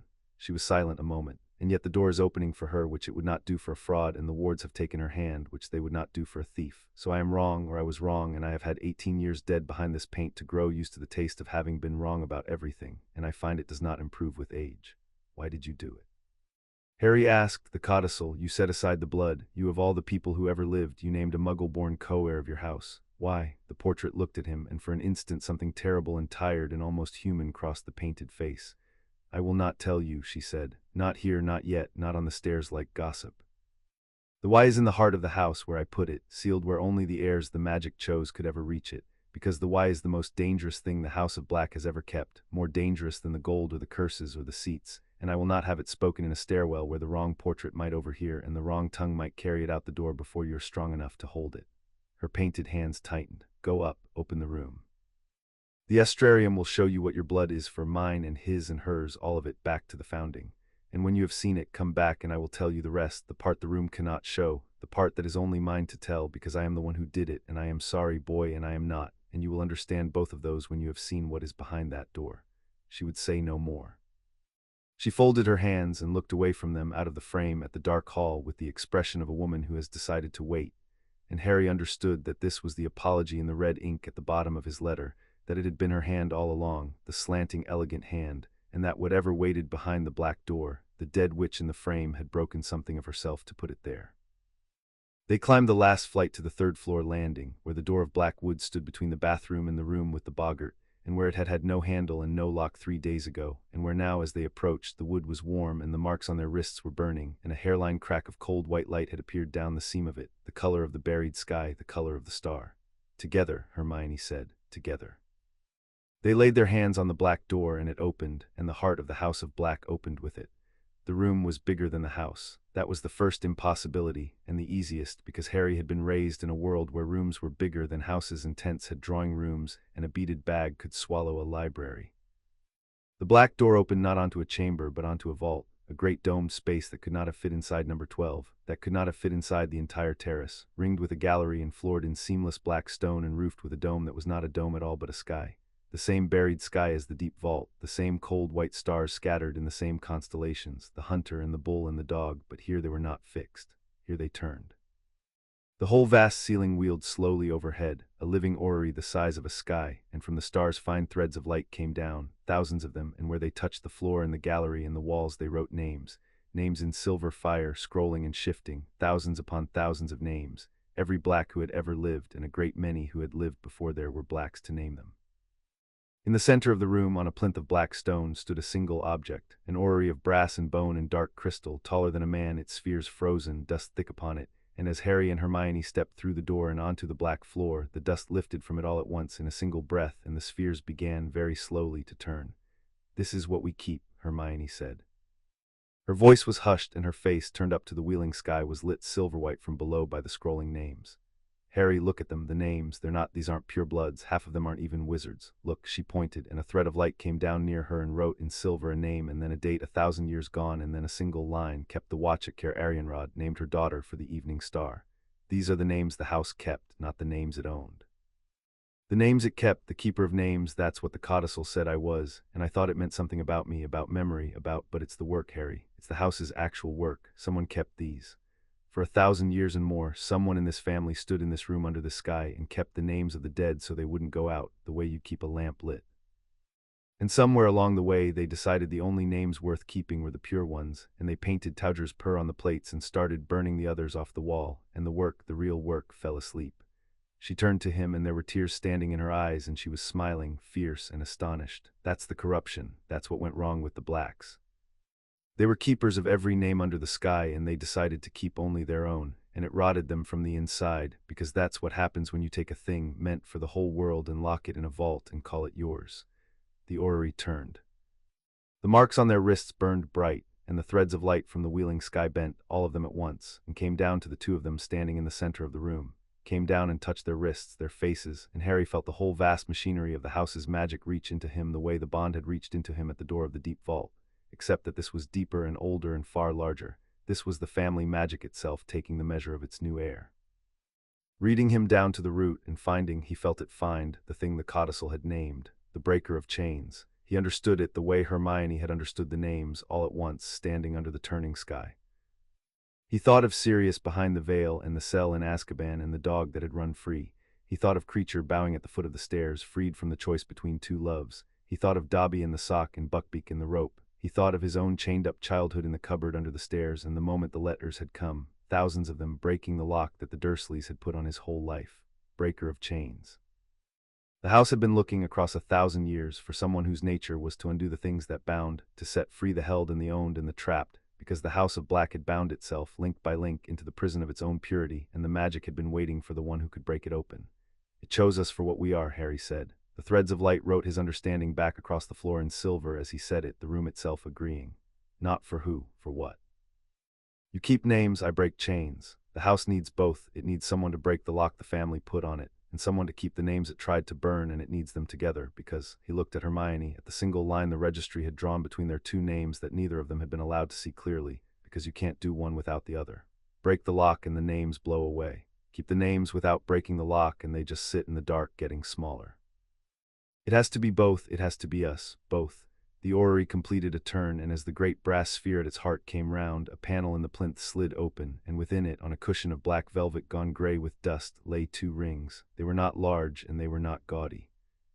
Each was a band of dark metal, not gold, not silver, something older and deeper that drank the starlight rather than throwing it back, and set into each was a single small stone of cold white fire, and around the inside of each band, when Harry bent to look, ran a line of script too fine to read in any light but the light of the turning sky. The rings of the Lord and Lady of House Black, the signets of the office. Waiting on the plinth at the heart of the house for the two the magic had chosen, exactly as everything in this story had been waiting since before either of them was born. Hermione reached for one and stopped, her hand an inch above the velvet.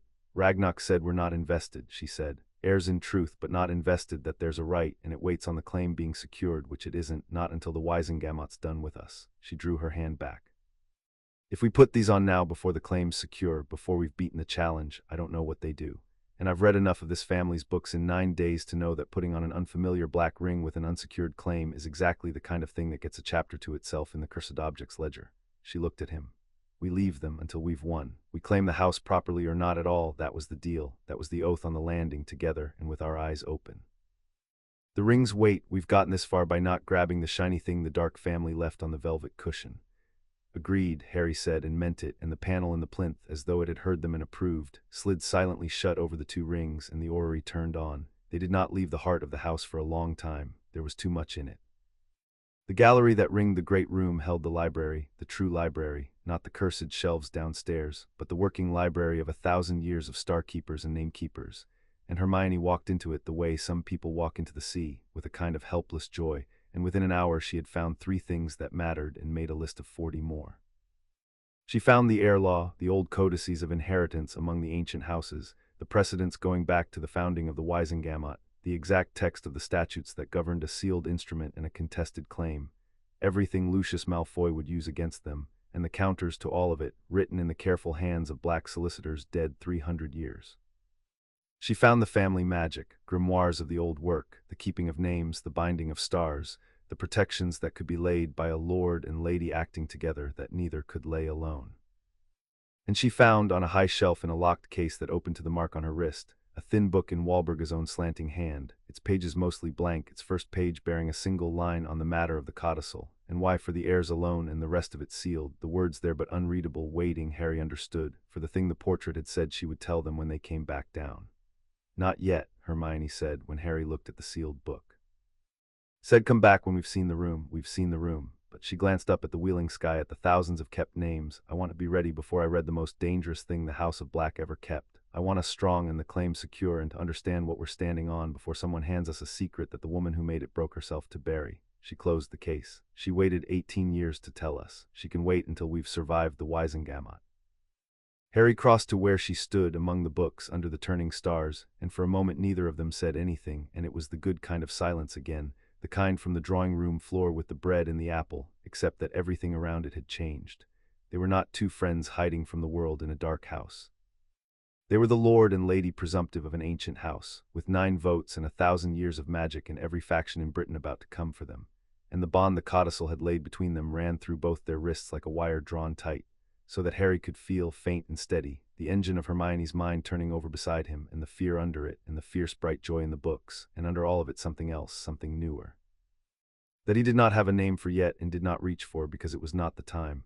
"We can do this," Hermione said quietly, not looking at him, looking up at the names. "Can't we, the two of us, we can actually do this." "We've done harder with less," Harry said, "and we've never had 9 votes and a magic sky before." She laughed once, surprised out of her, and the sound of it went up into the turning dark, and the threads of silver light brightened where it touched them. The house itself pleased, and for that one moment the heart of the most ancient and noble house of Black was a warm place, full of light and laughter and 2 living people who had decided to be unstoppable, and Harry would remember it later, when the rooms below were full of lawyers and the wards were ringing with attack.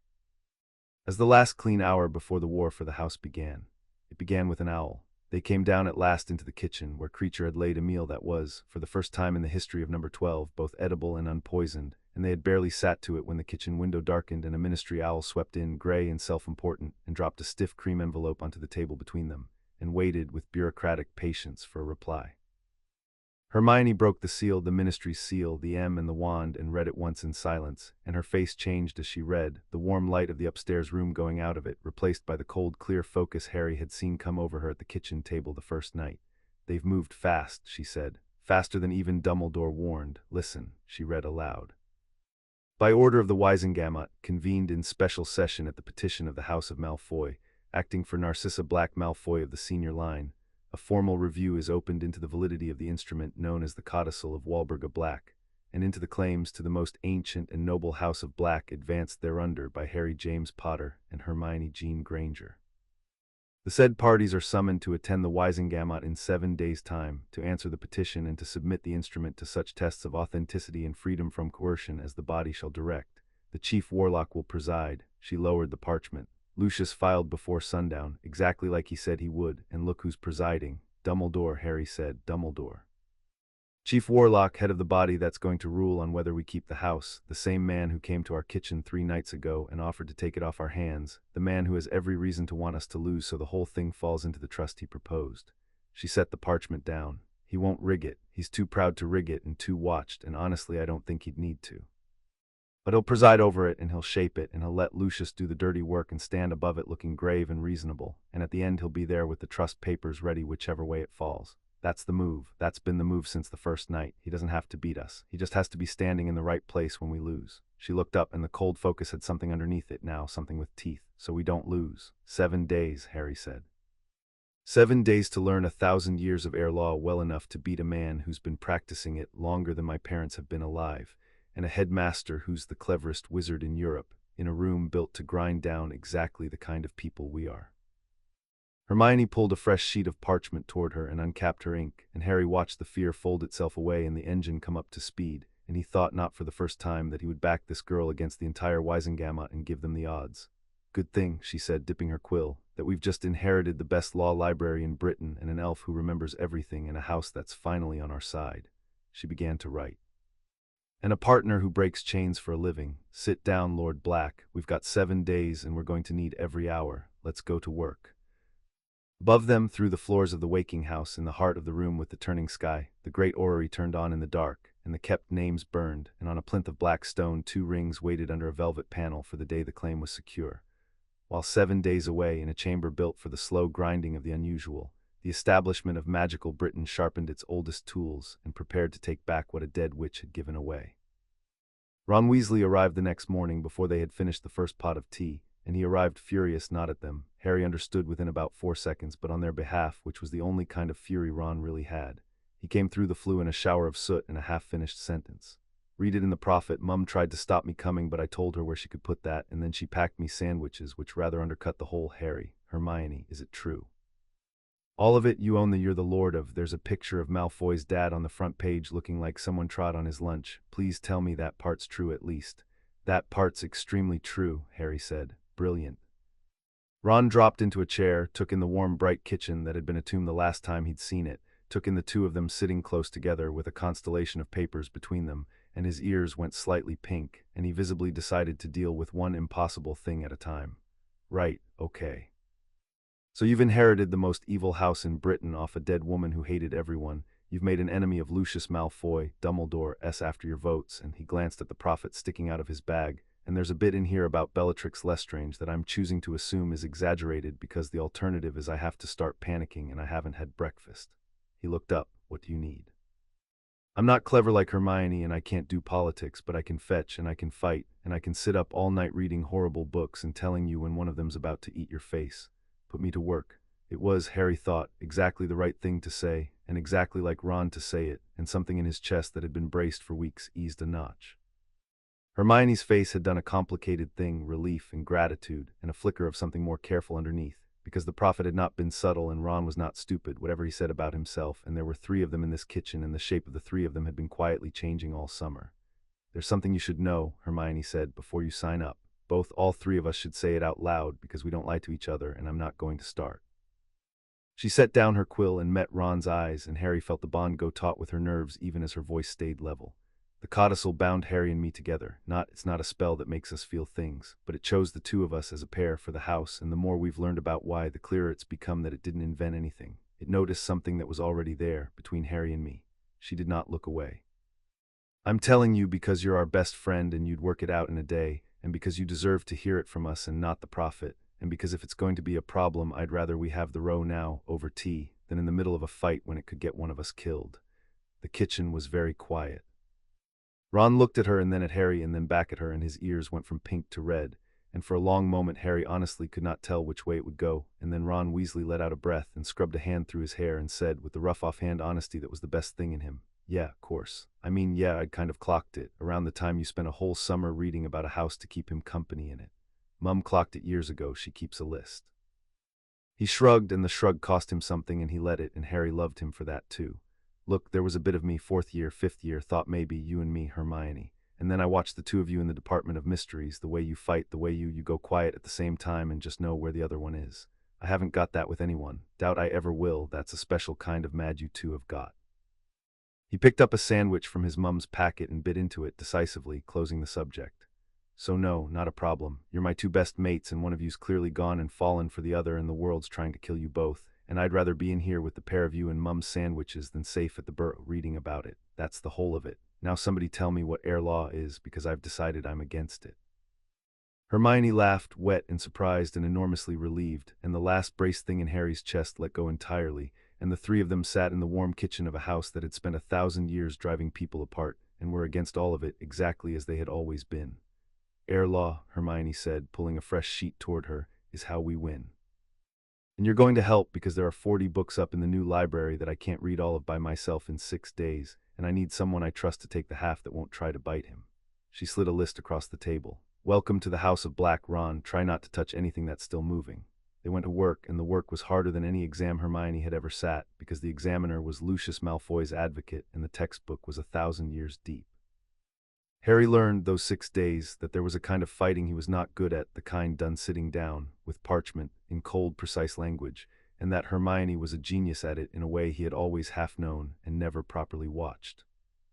She built their defense the way a general builds a campaign, mapping every argument Rawle could make in the counter to each, drilling Harry until he could state the test for testamentary capacity in his sleep, sending Ron up ladders in the new library after precedents 300 years dead.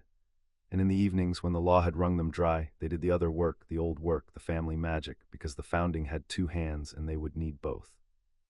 Not come easily, and it did not come from books. The grimoires in the gallery described the joint casting of a lord and lady the way a recipe describes a soufflé, accurately, uselessly. The actual doing of it was something they had to find between themselves, wrist to wrist under the wheeling sky, learning to let the bond carry a charm from one of them to the other and back amplified, learning to shield as one and strike as one. The first night they managed nothing but a headache and a singed curtain.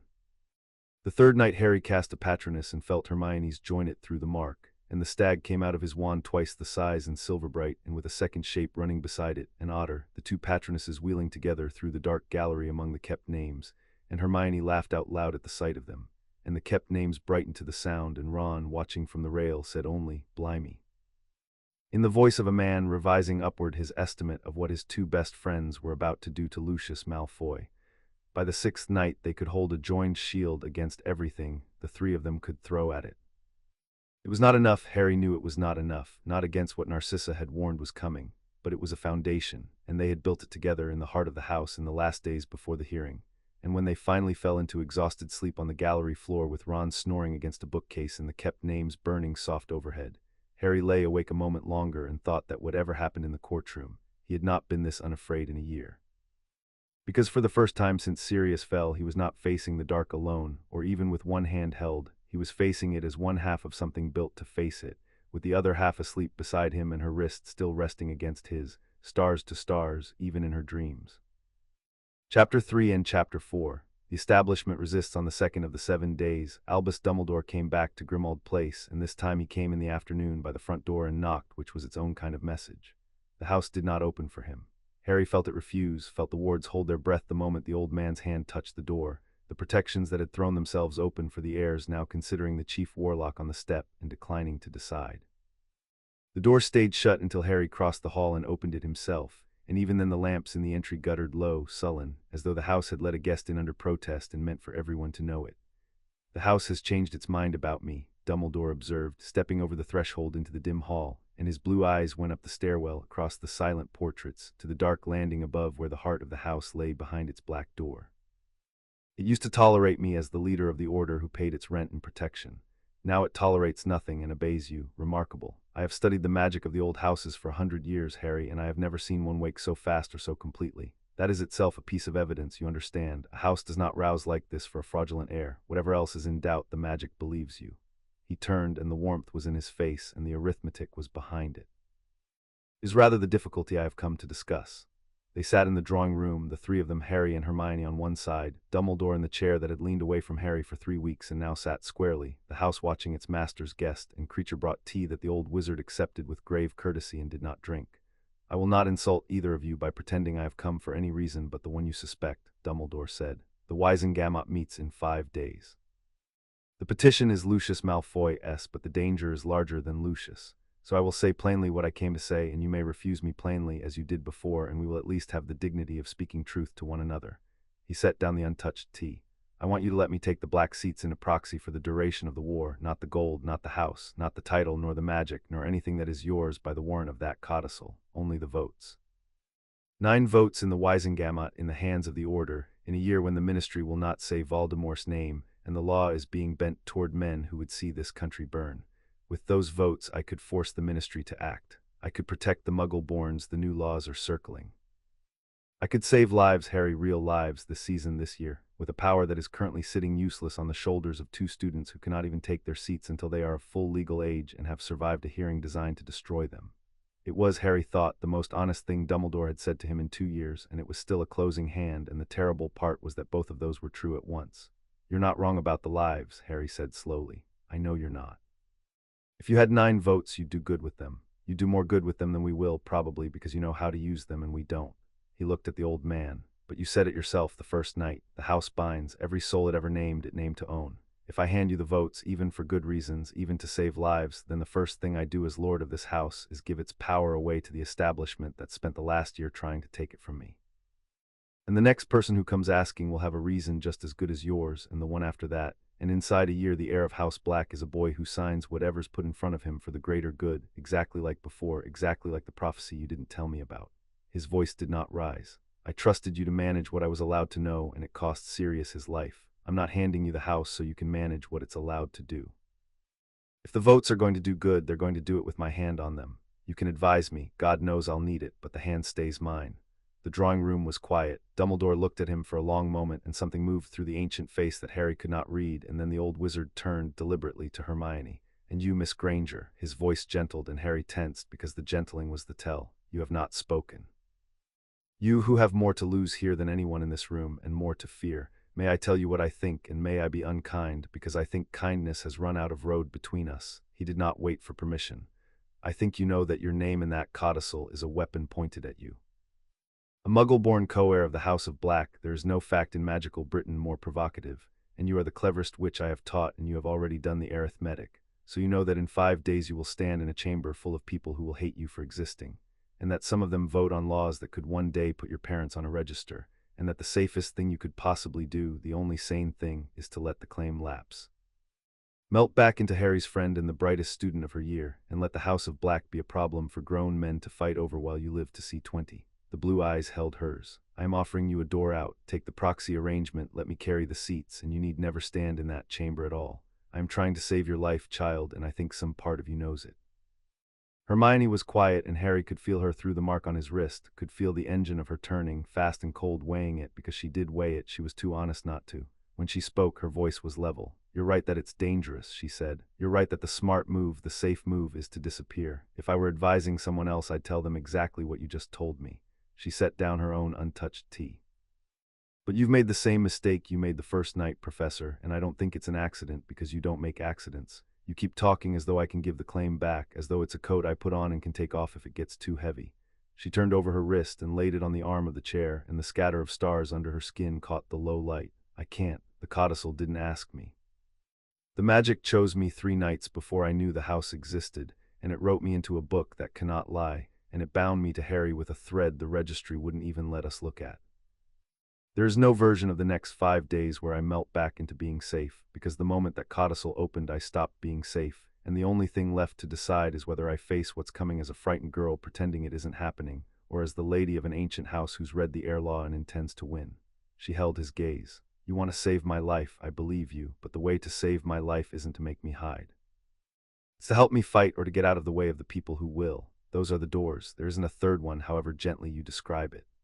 For a long moment Dumbledore did not answer. Then he rose slowly, and the years seemed to sit heavier on him than they had when he came in, and when he spoke at last it was without arithmetic, and Harry believed every word of it and trusted none of it, which was, he was beginning to understand, the permanent condition of knowing Albus Dumbledore. I have made many mistakes in a long life, the old wizard said.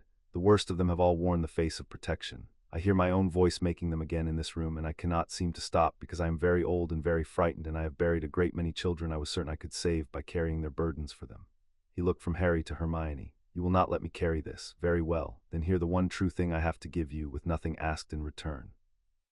In 5 days you will face Lucius Malfoy, who is clever than he is cruel, which is saying a great deal. You will face a ministry that wants you to lose, and you will face me in the chair presiding, and I will not lift a finger to help you, because the instant I am seen to favor the heirs whose proxy I have sought, the hearing is poisoned and you are finished. So I will be cold to you, both of you, in that chamber, colder than Lucius. It will look like betrayal. It will not be. He moved to the door. Win it cleanly, or you will not hold it, and if you win it cleanly, he paused on the threshold, and for an instant the warmth in his face was real and unguarded and almost unbearable. Then I shall be the first to bow to the Lord and Lady of House Black, and the last to underestimate them again. Good afternoon. 5 days.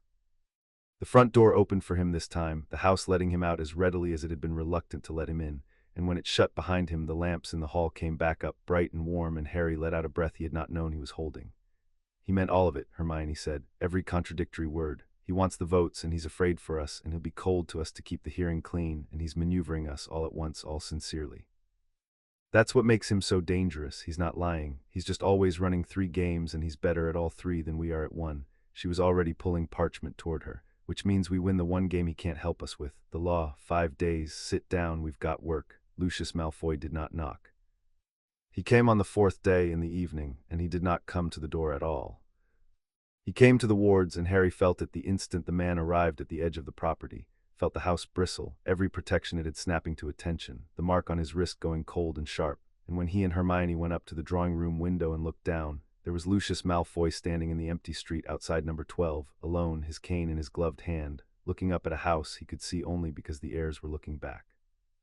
He shouldn't be able to find it, Hermione murmured. The Fadelius, he can't find it, Harry said. He can find us, the bond. He knows we're behind the wards because the wards are us now, and he's standing where we can't pretend we don't see him. It's a message. He wants to talk where Dumbledore can't hear.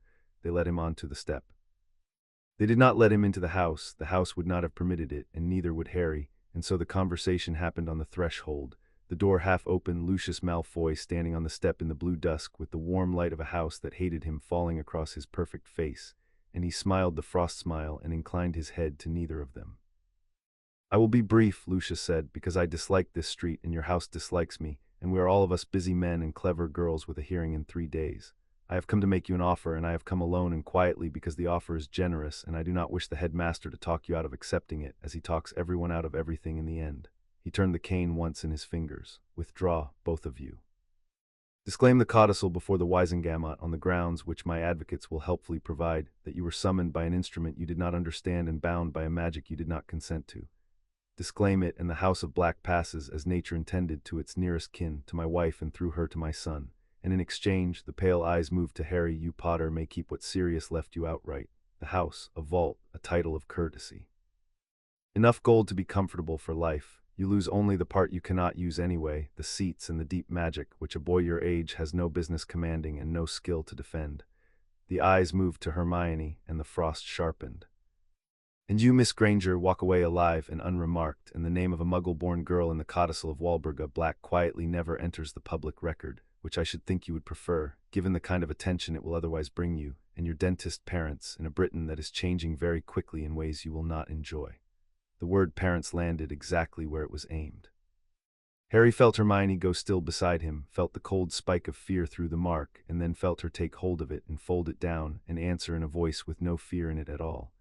Was that a threat to my mother and father, Mr. Malfoy? She said. I'd like to be clear because I'm keeping a record and I want the wording exact. Was the man petitioning the Wisengamot for an ancient house just heard, by the Lord Presumptive of that house, to threaten the Muggle parents of the co-heir on her doorstep 3 days before the hearing? Something flickered in the pale face annoyance, and under it the faint recalculation of a man who has misjudged the temperature of a room.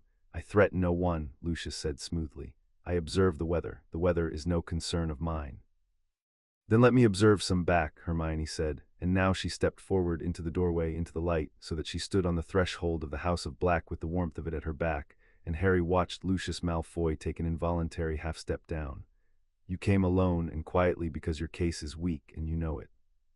You can't break the codicil. Gringotts has told us so, and Gringotts will tell the Wisengamot so under oath, that it's the most thoroughly sealed instrument they've held in 300 years, and that nothing short of proving Walburga a forger or a madwoman or a prisoner will touch it. You can't prove she was a forger. It's her blood in her hand, and the bank's wards confirm both. You can't prove she was a prisoner. She sealed it in her own home in the last winter of her life with no one to coerce her. So you're left with mad, and a grieving old woman who'd lost both her sons made a strange will, is a real argument. It's your best argument, and it's why you filed, and it's not enough because the magic woke for us, Mr. Malfoy. The wards rekeyed. The house opened its heart. A mad codicil doesn't do that. The magic of an ancient house doesn't rouse for a lunatic's fantasy. You said as much to your own wife, I'd wager, and she said it to you, because she's cleverer than you are and she's already afraid we're going to win. She tilted her head, an exact, cold echo of Narcissa in the bank. So you came to buy us off before a body you can't reliably beat rules against you and sets a precedent that a sealed heart-blood instrument outweighs the claims of blood. Because if that precedent stands, it's not just the House of Black that's no longer safely yours by blood. It's every old house in Britain, including, eventually, your sons. That's what's actually keeping you up at night, not us, the precedent. She stepped back over the threshold. The answer is no. Tell your advocates to argue mad. We'll be ready for it. Good evening, Mr. Malfoy. Mind the step. The door began to swing shut, the house closing it. Not Harry and Lucius Malfoy stood on the step in the failing light, and for one instant the frost cracked, and what showed underneath was not contempt and not anger, but the cold, clean, calculating fear of a man who has just understood that the girl he came to dismiss has read his entire strategy off his own face. You are cleverer than I was told, Lucius said quietly to Hermione as the door closed. That is unfortunate for you. Clever things draw the attention of clever predators, Miss Granger, and not all of them argue in courtrooms. Do give my sister-in-law's regards to your charming wards. She will be calling on them herself, I expect, rather sooner than the hearing. The door shut. The wards rang shut behind it. And in the dark street, the place where Lucius Malfoy had stood was empty, and only the faint afterscent of expensive cologne and cold magic remained, and Harry turned to Hermione and found her shaking not with fear, he realized, but with the aftermath of holding the fear down so hard and so long. He threatened my parents, she said very quietly. Harry. He stood on the step and threatened my mum and dad to make me give up a house I didn't ask for. I know. Harry's own anger was a cold and useful thing now, the kind he had learned to fight with. First thing tomorrow we get them somewhere safe. There are protections in the library, the old work, the wards a lord and lady can lay together. We'll put your parents under something the Malfoys can't touch and the ministry can't find. We should have done it the morning the codicil opened. That's on me. But we do it tomorrow, and then we go to the hearing, and then, he met her eyes, then we win, and we make the precedent, and we make it so that no one can ever do to anyone what he just tried to do to you. Hermione looked at him, and the shaking steadied, and something in her face that had been frightened became instead resolved and very tired and very fond. "You really do break chains for a living," she said. "You can't help it. Someone gets threatened and your whole face goes to work on how to set them free." She wiped her eyes once briskly, and the lady of the house came back up over the girl. "Tomorrow, my parents first, then the law," she almost smiled. "He called me clever like it was a tragedy. I think that might be my favorite thing anyone's ever said about me." Bellatrix came that night. She did not come to the door or to the wards or with any warning at all. She came the way a storm comes, between one breath and the next, and the first Harry knew of it was the mark on his wrist going from cold to burning agony, and Hermione bolting up right across the kitchen where they had been working through the night by lamplight, her own wrist clutched to her chest, and Creature appearing out of nowhere with his ears flat to his skull and his eyes huge, croaking a single word: "Black, a black at the wards, wrong black, burning black, she has come." The house screamed. Not the portrait, the house itself, every ward in it sounding at once, the same great tolling as the Gringotts bell, but turned now to a shriek of alarm, the lamps flaring white, the windows blackening, the whole building drawing itself in like a fist. Through the kitchen window Harry saw the street outside number 12 lit a hideous green-white, and standing in the middle of it, wand raised, dark hair wild around a face that had once been beautiful and was now something carved out of hunger and hate, was Bellatrix Lestrange, and she was screaming up at the house in a voice that carried straight through the walls, through the wards, through the stone, into the bones of every soul inside. "Mine," she shrieked. "It is mine, do you hear me, you filthy crawling thieves? The house is mine by blood, by the only thing that has ever mattered, and you have stolen it. A half-blood whelp and a mud-blood written into M.Y. family's book, wearing M.Y. family's stars. I will burn it out of you. I will burn the book and the house and the lie my coward aunt told to spite me from the grave." And she struck the wards with a curse that turned the night the color of a wound. The wards held. But Harry felt them buckle, felt the protections of 1,000 years bow inward under the strike of a witch who had been Voldemort's most savage servant for 2 decades. Felt the keystone of the house groan, and knew with the cold clarity that came to him in fights that the wards would hold against one Bellatrix for a while and would not hold against her forever, and that she had not come alone. There were shapes behind her in the dark street now, 3, 4, robed and masked, Death Eaters at her back, raising their wands to add their strength to hers. "The wards are reading her as a black," Hermione said fast, her own face white with the pain in her wrist but her voice steady, already working the problem. "That's the danger, she's blood. The protections half recognize her, they're confused, they're pulling their punches because part of the house still thinks she belongs here. We have to tell it she doesn't, we have to be louder than her blood." She grabbed Harry's hand, pressed her marked wrist to his. "Together. The old work, the protections a lord and lady can lay that neither can alone. I read it this afternoon. I didn't think we'd need it for days. The binding of the threshold, we name the house ours and we deny her in front of it, both of us, both names. The book wrote us at the head of the tree. We outrank her. We just have to make the house believe it before her curses bring the keystone down." "Tell me the words," Harry said. "There aren't words, that's the point. It's not a spell, it's a claim. We stand in the heart of the house and we claim it, out loud together, and we mean it, and we deny her, and the magic does the rest because we're the heirs and she isn't." Another strike shook the house. Plaster dust came down from the kitchen ceiling. Somewhere above them glass shattered. "The astrarium, we have to do it from the heart. Run." They ran. Up through the screaming house, the stairs lurching under them as Bellatrix's curses hammered the wards, past the portrait of Walburga Black, who was on her feet in her frame now and shouting after them. Not abuse, Harry realized, but instruction. The threshold, children, deny her at the threshold. The book is your warrant, say it. Up the last flight to the black door, which flew open before they reached it, the heart of the house throwing itself wide for the heirs it needed. And they burst into the great domed room under the wheeling sky with the kept names blazing and the orrery spinning fast now, faster than Harry had seen it. The whole machinery of the house's magic spun up to a fever by the attack on its body. "Now," Hermione gasped, "together, we claim it, we deny her, mean it." They stood in the center of the room, wrists pressed together, the marks blazing, the threads of silver light coming down from the turning sky to wrap them both, and Harry felt the house waiting, felt it poised, the whole vast confused engine of it hanging on what its heirs would say, half its ancient mind still whispering that the burning woman at the wall was blood and belonged, and he reached down into everything the morning in the deep vault had put into him.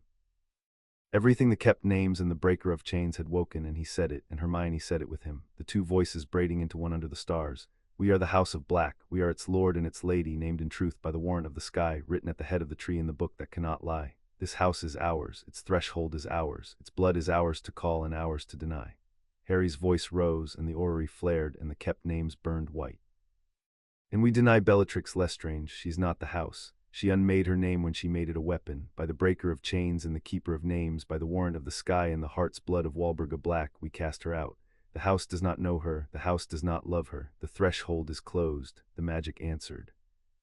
It went out from the heart of the house like a struck bell turned inside out, a pulse Harry felt in his teeth and his bones and the soles of his feet, racing down through the floors and the walls and the stone foundations to the wards at the edge of the property, and where it reached them, the protections that had been confused, that had half recognized the burning woman as blood, made up their ancient mind. The recognition snapped shut. Bellatrix Lestrange in the greenlit street, when in one instant from a daughter of the house, the wards half protected to an enemy at the gate they knew on sight, and the full weight of 1,000 years of black defensive magic, no longer pulling its punches, no longer divided against itself, came down on her and the masked figures behind her like a sky falling. Harry, at the window of the astrarium that should not have been able to look out onto the street and somehow did, saw it happen, saw the wards blaze up white gold, saw the curses she was hurling rebound off a barrier that had stopped pretending she was kin, saw two of the masked Death Eaters thrown bodily back down the street, saw Bellatrix herself stagger as the house she had come to claim refused her to her face for the first time in her life, and he saw her stop.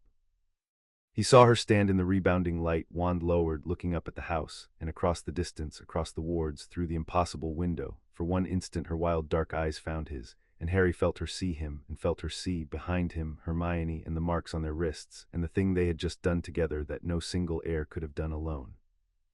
And Bellatrix Lestrange, who had come to burn the house down, did the thing that frightened Harry more than all the screaming and all the curses. She went quiet. The madness drained out of her face and left something colder and more terrible underneath. Calculation. The first calculation Harry had ever seen her make, and she lowered her wand the rest of the way, and she looked at the two of them bound together in the heart of the house, and she understood something. He watched her understand it. He did not know what it was, but it changed her in that instant from a storm into a hunter, and that was worse. She raised one hand, not the wand hand, the empty one, and pointed at Hermione across all that distance, and her cracked voice came up through the wards one last time, almost gentle now, almost amused, and it was the gentleness that turned Harry's blood to ice.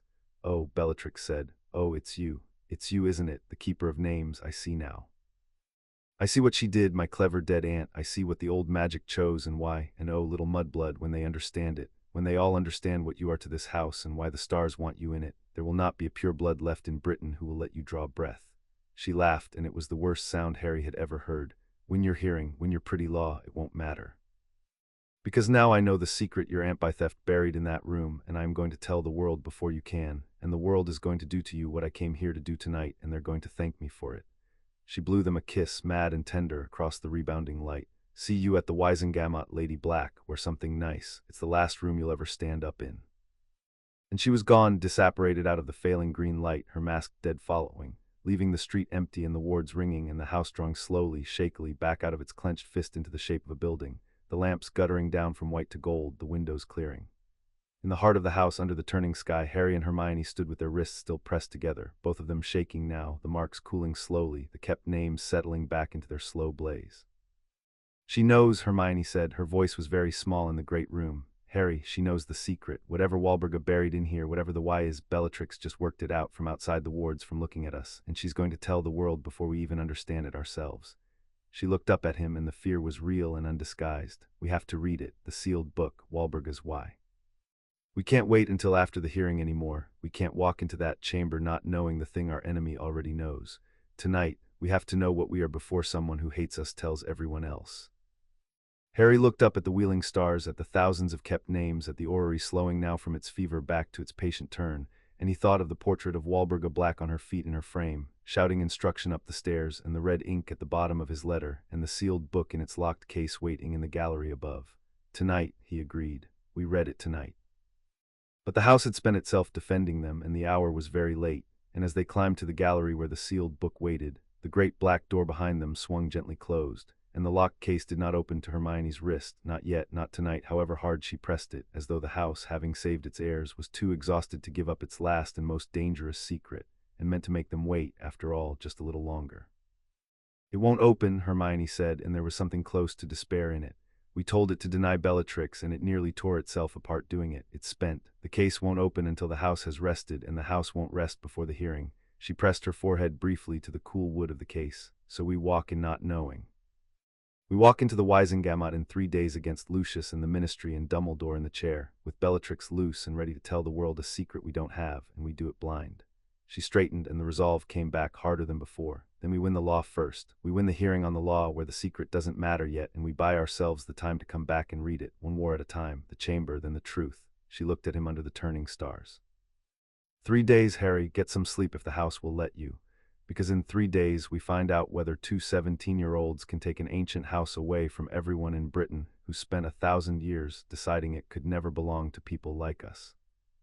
Above them the orrery turned and the kept names burned, and far to the south, in a chamber built to grind down the unusual, the establishment of magical Britain laid out its instruments and waited for the morning of the hearing, and somewhere in the dark between, Bellatrix Lestrange, no longer Storm but a hunter, began very quietly to tell. They went to the Grangers the next morning, before the law, before anything, because a threat to someone's parents does not wait for a convenient hour. It was a neat house on a quiet street in a town Harry had never been to, with a clipped hedge and a brass knocker and a car in the drive, and it was so aggressively ordinary, so entirely outside the world of blood-sealed codicils and burning ants, that for a moment Harry simply stood on the pavement and looked at it and understood with a small cold lurch exactly what Lucius Malfoy had been threatening. Not a fortress, not a fellow combatant, a dentist's house with a welcome mat. Hermione's parents opened the door, and they were kind and bewildered and visibly working very hard at not being frightened, and Mrs. Granger hugged her daughter for a long time in the hallway while Mr. Granger shook Harry's hand and said, "So you're the one she writes about," in a tone that managed to be both welcoming and a quiet paternal warning, and Harry liked them enormously and instantly, and was more frightened for them than he had been for himself in years. "I have to tell you the truth," Hermione said, when they were sitting in the bright, sensible kitchen with tea no one was drinking, "because I won't protect you with lies and because you can't make a real decision without it." And she told them about the codicil, the house, the seats, the danger, the man who had stood on a doorstep, and named them as a way to threaten her. She did not soften it.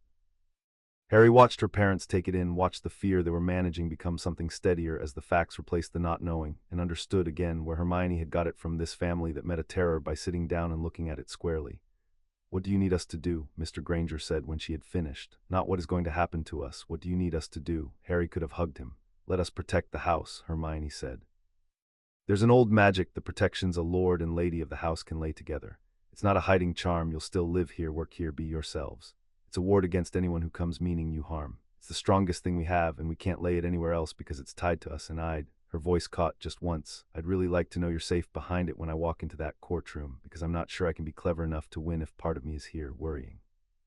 So they laid it. They went out into the small back garden, Harry and Hermione, and pressed their marked wrists together, and called the old work not the dramatic blaze of the astrarium but something quieter and deeper, a binding of the threshold. The same magic they had used to deny Bellatrix turned now to a gentler purpose, to know this house and these two people in it, and to keep them. The founding magic came, thinner this far from the heart but true, the silver threads winding down to trace the boundaries of the garden, the doors, the windows, the sleeping car in the drive, until the whole neat ordinary house sat inside a protection 1,000 years old that no Malfoy gold and no Death Eater curse could cross uninvited. Harry felt it settle, felt the house reach out through the two of them to fold a dentist and his wife under the wing of the oldest wizarding family in Britain, and thought that Walburga Black, who had taught the world to spit on people exactly like the Grangers, would have hated this more than anything else they had done, and that it was therefore probably the most important thing they had done yet. Mrs. Granger watched the last silver thread sink into the doorframe and fade, and touched the place where it had been, and looked at her daughter with an expression Harry would remember, not fear now, but a fierce and slightly tearful pride. "You used to organize your bookshelf by subject and then again by color," she said, "and now you've gone and become the lady of an ancient something or other, and you're putting magic on your father's house to keep him safe." She pulled Hermione into another hug. "I don't understand the half of it, sweetheart, but I understand that. Go and win your court thing, and bring this one back for dinner properly when it's over." A glance at Harry, warm and assessing, "so I can decide what I think of him without a war on." They did not go straight home. There was one more name.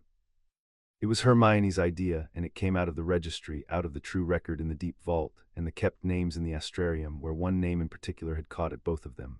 Andromeda Black, burned from the wall for marrying a Muggle-born, kept in the light by the house regardless. Sirius's favorite cousin. The sister Narcissa Malfoy had lost to a lie. A Black who had chosen love over purity a generation before the codicil had vindicated the choice, and who was alive and findable and family. "If we're going to remake this house," Hermione said, on the doorstep of a small warm house in a different ordinary town, "we don't do it alone in a museum. We do it with the people the old house threw away. She's family, Harry, real family, the kind Sirius actually loved. She might be the one living person who can tell us what the Blacks were like from the inside without the lie on top." Andromeda Tonks opened the door, and Harry's breath caught because she had her sister's face, Bellatrix's face, the same strong dark brows and proud bones, worn kindly, lived in, softened by a life she had chosen for herself. She looked at the two of them on her step, at the stars on their wrists, and her eyes filled, and she said, before either of them could speak, Sirius's boy, and oh. Oh, it's true then, the book chose you. I felt it right, the morning it happened, we all do, all of us with the blood, even the ones they burned off the wall. I felt the house name its heirs, and I sat down on the kitchen floor and cried, because I thought, after everything, after Sirius, that the house would die a bitter old thing, and instead she pressed a hand to her mouth. It chose a boy and a Muggle-born girl. It set aside the blood. Do you know what that means to someone they erased for marrying a Muggle-born? They told me my whole life I'd betrayed the house, and the house just stood up and said I was right. They sat with her for an hour, her and her husband Ted, who was warm and Muggle-born and made terrible jokes that broke the weight of it exactly when it needed breaking, and her daughter Nymphadora, an aura with bubblegum hair who arrived halfway through and listened to the situation with the sharp attention of someone whose job was danger and said, flatly, Bellatrix is hunting you and the prophet's about to make it open season. You need order, people you can trust who aren't Dumbledores to command. I'm yours, so's anyone I can vouch for. And Andromeda took Hermione's hands in both of hers, the black hands and the Muggle-born hands, and said the thing that Harry carried into the courtroom and out the other side. When you've won it, Andromeda said, and you will because you've got my cousin's stubbornness and that girl's mind, and I have never in my life bet against the combination. When you've won it, put the names back, all of us. Sirius and me, and every soul that family was ashamed of. Not to spite them, to keep them. That's the work, my mother used to say before she let the pride eat her too. Keep the names, all the names, against the dark. Her grip tightened. I'll come the day you light the wall. I'll bring Dora. We'll stand in that hateful old hall and watch our names come back up in the light, and it'll be the first time the House of Black has felt like home in 100 years. She smiled through the tears, her sister's smile warned kindly. Now go home and beat them. You've got a family at your back now. We're rather good at surviving that house. We've been doing it the hard way for 30 years. They walked home through the dusk, Harry and Hermione, with 2 ordinary houses warded behind them and a lost cousin found and an auror sworn to them and the marks cooling on their wrists, and Harry thought that they had set out that morning to defend against a threat and had come back instead with the beginnings of the very thing the codicil had named them to build, a house that kept its people instead of burning them. 3 days, Hermione said quietly as number 12 unfolded itself out of the dark to let them in. Parents safe, family found, now the law. She leaned her head briefly against his shoulder, one beat, the bond running warm and quiet between them, and then straightened, the lady of the house coming back up over the tired girl. Let's go and be unbeatable. We've got people to keep now. That always did make us fight harder. Chapter 4 and Chapter 5. Ere Law wore the Ministry of Magic on the morning of the hearing was a wall of faces, and every one of them was turned toward the 2 students walking the length of the atrium. Word had gone out. Of course it had. Lucius Malfoy did not file a petition without seeing to it that the right people whispered the right things, and Bellatrix, loose in the dark for 3 days, had whispered worse. So the atrium that should have been an ordinary morning of memos and flue flames was instead a gauntlet, and the fountain of the magical brethren threw its golden light over a crowd that pressed in on either side of the walk to the lifts, and the noise of it rose and broke around Harry and Hermione like surf. A half-blood and a mudblood, Black's vault, the dead woman's curse, stole an ancient house. And ahead, planted directly in their path with an acid-green quill already scratching at a hovering pad, stood Rita Skeeter, bright and predatory, her jeweled glasses flashing. Mr. Potter, Miss Granger, is it, the Muggle-born? Just a word for the readers about how it feels to inherit 1,000 years you've no claim to. Hermione did not slow. She walked straight at Rita Skeeter, and at the last possible step she leaned in close and said something very quietly into the journalist's ear that Harry did not catch. 3 words, perhaps 4, and Rita Skeeter went the color of old paper and stepped back so fast she trod on her own quill, and they passed her and walked on toward the lifts, and she did not follow. What did you say to her? Harry murmured. I reminded her of a small entomological fact about herself, Hermione said, eyes front, chin up, and that I have a jam jar and an excellent memory. Don't smile, half this room is watching to see if we're frightened. She drew a breath as the golden gate of the lift clattered open. Be the lord of an ancient house, Harry, bored, untouchable. You've been underestimated your whole life. For once it's a weapon, use it. The lift dropped and dropped and dropped, past the ministry's ordinary floors and into the deep ones, down to level 10, where the courtrooms were, where Harry had stood the summer before to answer for a patroness and felt the whole apparatus of the state lean down to crush a boy. He had been frightened then. He found to his surprise that he was not frightened now, or rather that the fear was there and had been put to work, folded into a cold and useful focus, because he was not a boy answering for himself this time. He was half of a house, and the other half was walking beside him with a roll of parchment under her arm that held 3 days and 1,000 years of law, and they had agreed in the heart of the house under the turning stars that they would win this cleanly or not at all. The courtroom was the great one, the full Wisengamot, 50 members in plum robes ranged in tiers around a stone floor, and at the head of them in the central chair beneath the great seal of the body sat Albus Dumbledore in the deep purple of the chief warlock, and he looked down at Harry and Hermione as they entered with an expression of perfect glacial neutrality, and gave them nothing, not a flicker, not a warmth, exactly as he had promised, and Harry held to the promise like a handrail. It will look like betrayal, it will not be. To one side at the petitioner's bench sat Lucius Malfoy in immaculate black, and beside him a small, neat, grey man with a face like a closed ledger, whom Hermione had identified from the filings as one Cuthbert Rawle, the most expensive heir law advocate in Britain and by reputation the most dangerous, a man who had broken 3 contested houses in 30 years and never once raised his voice. Narcissa Malfoy sat behind them, pale and still. Ranged through the tiers were the faces of the Wisengamot, some hostile, some merely curious, and one a square-jawed witch with a monocle, partway up the left tier, whom Harry knew. Amelia Bones, head of the Department of Magical Law Enforcement, who had run his own hearing the summer before with a fairness that had nearly cost her her position. She at least was watching the two of them with neither hatred nor appetite, but with the cool attention of someone who intended to judge the law and not the blood. "This special session of the Wisengamot is convened," Dumbledore said, and his voice filled the stone room without effort, upon the petition of the House of Malfoy acting for Narcissa Black Malfoy, touching the validity of an instrument styled the codicil of Walburga Black and the claims advanced thereunder by Mr. Harry James Potter and Miss Hermione Jean Granger to the most ancient and noble House of Black. I sit as Chief Warlock. I have no interest in the outcome. The lie was so smooth and so necessary that Harry almost admired it. "Mr. Rawle, the petition is yours. Begin." Cuthbert Rawle rose, and he did not bluster, and that was what made him frightening. "Chief Warlock, members," his voice was dry and pleasant and carried to the back tier, "my client does not allege that the instrument is a forgery. Let me dispose of that at once, because the bank will tell you, and the bank will be correct, that the codicil is written in Walburga Black's blood and Walburga Black's hand, sealed in her own home, recorded in Gringotts' own deep ledger. We concede authenticity entirely. We allege something narrower and sadder and far harder to wave away." He turned unhurried to face the tiers. "We allege that Walburga Black, when she made this instrument, was not of sound mind." He let it sit. "Consider her circumstances," Rawle went on. "The winter she sealed this codicil was the last winter of her life. By then she had lost both her sons, one to the war, dead in service to a cause, one disowned and outcast, a name she had burned from her own wall.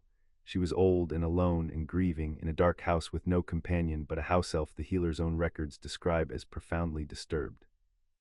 And in that state, bereaved, isolated, her mind failing, she sealed an instrument that does what, members? That sets aside 1,000 years of the law of blood. That passes the oldest pure-blood house in Britain not to its kin, not to the senior line, not to her own grandnephew, but to 2 children she never met, one of them not yet born when she sealed it, and one of them," the dry voice did not change at all, which was worse than any sneer, "a Muggle-born. I ask you, members, with all the gravity the question deserves, does that read to you like the considered act of a sound mind? Or does it read like the last strange cruelty of a broken one, a final spite flung from beyond the grave to wound the family that had disappointed her, dressed up in the language of prophecy that the old and the failing so often mistake for revelation?" He spread his small, neat hands. "We do not say Walburga Black was wicked, we say she was ill. And the law is ancient and merciful and clear. An instrument made by a mind that is not sound has no force, however sincerely it was sealed, however much blood went into the wax. I will call evidence of her decline. And I will ask this body to do the kind thing and the lawful thing, and let a sick old woman's last delusion be set gently aside, so that the House of Black may pass, as 1,000 years of law intends, to the living blood that loves it." It was, Harry thought, a beautiful piece of work, and every word of it was a knife, and the worst of it was that it was not entirely a lie. Walburga had been bereaved and isolated, and the portrait itself had spoken of the madness of her pride. Rawle had taken the true shape of the thing and bent it 1 degree, and 1 degree was all an advocate ever needed. He called his evidence. A healer from St. Mungo's who testified, carefully and with evident reluctance, that the late Walburga Black had been treated in her final years for melancholy, agitation, and disordered thinking consistent with grief and advancing age. A ministry records clerk who produced the official will, the ordinary one unsealed, that left everything in the conventional way and made no mention of any codicil, which a sound testator, Rawle observed, would surely have referenced. A distant black cousin by marriage who recalled the old woman raving about stars and judgment in her last year. Each witness small, each fact true, each one another degree of bend, and Harry watched the tears and saw heads nodding, saw the story taking, saw the comfortable narrative of the mad grieving widow settling over the room like a warm blanket over people who very much wanted to be warm. Then Rawle sat, and Dumbledore turned his glacial neutrality upon the other bench and said, "The respondents may answer. Mr. Potter, Miss Granger, which of you speaks?" Harry rose. "Hermione Granger speaks for the house," he said, with my full voice behind her. And he sat and Hermione stood alone, 17 years old, a Muggle-born girl in a borrowed formal robe in the deepest courtroom of magical Britain, with 50 hostile faces ranged above her and the cleverest advocate in the country waiting to take her apart. And Harry felt, through the mark on his wrist, the great cold engine of her come up to full speed, and he thought, now they find out. Mr. Rawle is very good, Hermione began, and her voice was clear and unhurried and carried as well as the advocate's had. I want to start by agreeing with him because the parts of his case that are true are the dangerous ones, and I'd rather face them than pretend they aren't there. Walburga Black was bereaved. She was isolated. She was, in the ordinary human sense, half broken by grief, and her own portrait, which we can produce members under oath for it speaks, will tell you so in her own voice. All of that is true, she let it land, and Harry saw the tears settle, expecting a concession, and saw Rawle's neat gray head tilt a fraction, expecting the same. And none of it is relevant, Hermione said, and I am going to show you exactly why on the law in the next 10 minutes, and when I am done Mr. Rawle's case will be a pile of true and useless facts, and we will all see it together. The room sharpened. Even the hostile faces leaned in. The petition rests entirely on unsoundness of mind, she went on. Mr. Rawle conceded authenticity wisely because Gringotts will confirm it, and I'll come to Gringotts. So the whole case is this single claim. Walburga Black was not of sound mind, therefore the instrument has no force. Now, the law of testamentary capacity among the ancient houses is set out in the Wisengamot's own codices, and I direct the body to the precedent of Flint versus the estate of Gringotts, 1409, which has never been overturned, and which Mr. Rawle knows as well as I do. She did not look at her notes. Flint establishes that capacity is not a general state of mind. A testator may be melancholy, may be grieving, may be ill, may be wrong about 100 things and still possess capacity, provided they understood at the moment of the instrument 3 things: the nature of the act, the extent of what they disposed of, and the identity of those who might claim. That is the test. Not was she happy, not was she ordinary, did she understand what she was doing. Hermione turned slowly to face the petitioner's bench. And Walburga Black's codicil proves, in her own words, that she understood all 3 with terrible precision. She names the act, she sets aside the rule of blood and says so. She names the extent, the house, the seats, the magic, the line. And she names Mr. Rawle. This is the part your case cannot survive. She names exactly who would claim against her chosen heirs and why. She names the Malfoys. She names the Lestranges. She says in the sealed instrument that the cousins will circle to carry off the name. A woman who does not understand who might claim her estate does not predict, by name, the very petitioners standing in this room 18 years later. She let the silence stretch. That is not the writing of a mind that did not know what it was doing. That is the writing of a mind that knew exactly what it was doing and exactly who would try to undo it, and built the instrument to survive them. Grief is not incapacity. Mr. Rawle has proven she was sad. Flint requires him to prove she was incapable, and her own words, which he concedes are genuine, prove the opposite out of her own mouth. A murmur went through the tiers. Up in the left tier, Amelia Bones's monocle caught the light as she leaned forward. Rawle was on his feet, smooth as ever. An eloquent reading, but a predictive raving is still a raving. That she happened to name the obvious claimants proves only that she knew her own family disliked her. Then let's not rely on my reading, Hermione said. Let's hear from the only institution in Britain that can assess the instrument as an instrument rather than as literature. I call the bank, and Ragnarok came forward.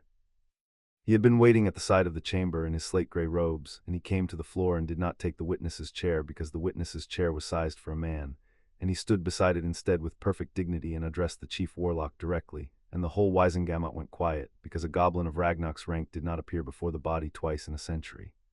I am Ragnarok, director, keeper of the deep ledgers, 9th of my line to hold the black accounts, he said. I will tell this body 3 things, and they are true, and Gringotts stakes its name upon them, which we do not do lightly and have not done in this chamber in 90 years. He raised one long finger. First, the codicil is authentic in blood and hand and seal. This is conceded and it is correct. Second, a second finger. The instrument was sealed in heart iron, which is a magic of intent. Heart iron cannot be sealed by a mind that does not hold a clear and settled purpose. It is the nature of the substance. A confused will cannot close it. A coerced will cannot close it. A deluded will cannot close it. We have used it for 4,000 years precisely because it is proof against exactly the infirmities Mr. Rawle alleges. That the seal closed at all and held for 18 years and broke only on the astronomical warrant written into it is itself bank-attested proof that Walburga Black sealed it with a clear, settled, and uncoerced purpose. There is no other way to close heart iron. None. I will swear it on the gold. A third finger. And third, the magic of the House of Black has woken for these 2 heirs. The wards of an ancient house cannot be deceived as to blood and right. They are older and less sentimental than any court. They have rekeyed to these 2. The house has opened to them. A fraudulent or invalid heir cannot rouse a sleeping house. The house would reject them, often fatally. That the House of Black lives again in the hands of these children is the oldest and least corruptible testimony available to this body, and it says, in a voice that predates your law, these are the heirs in truth.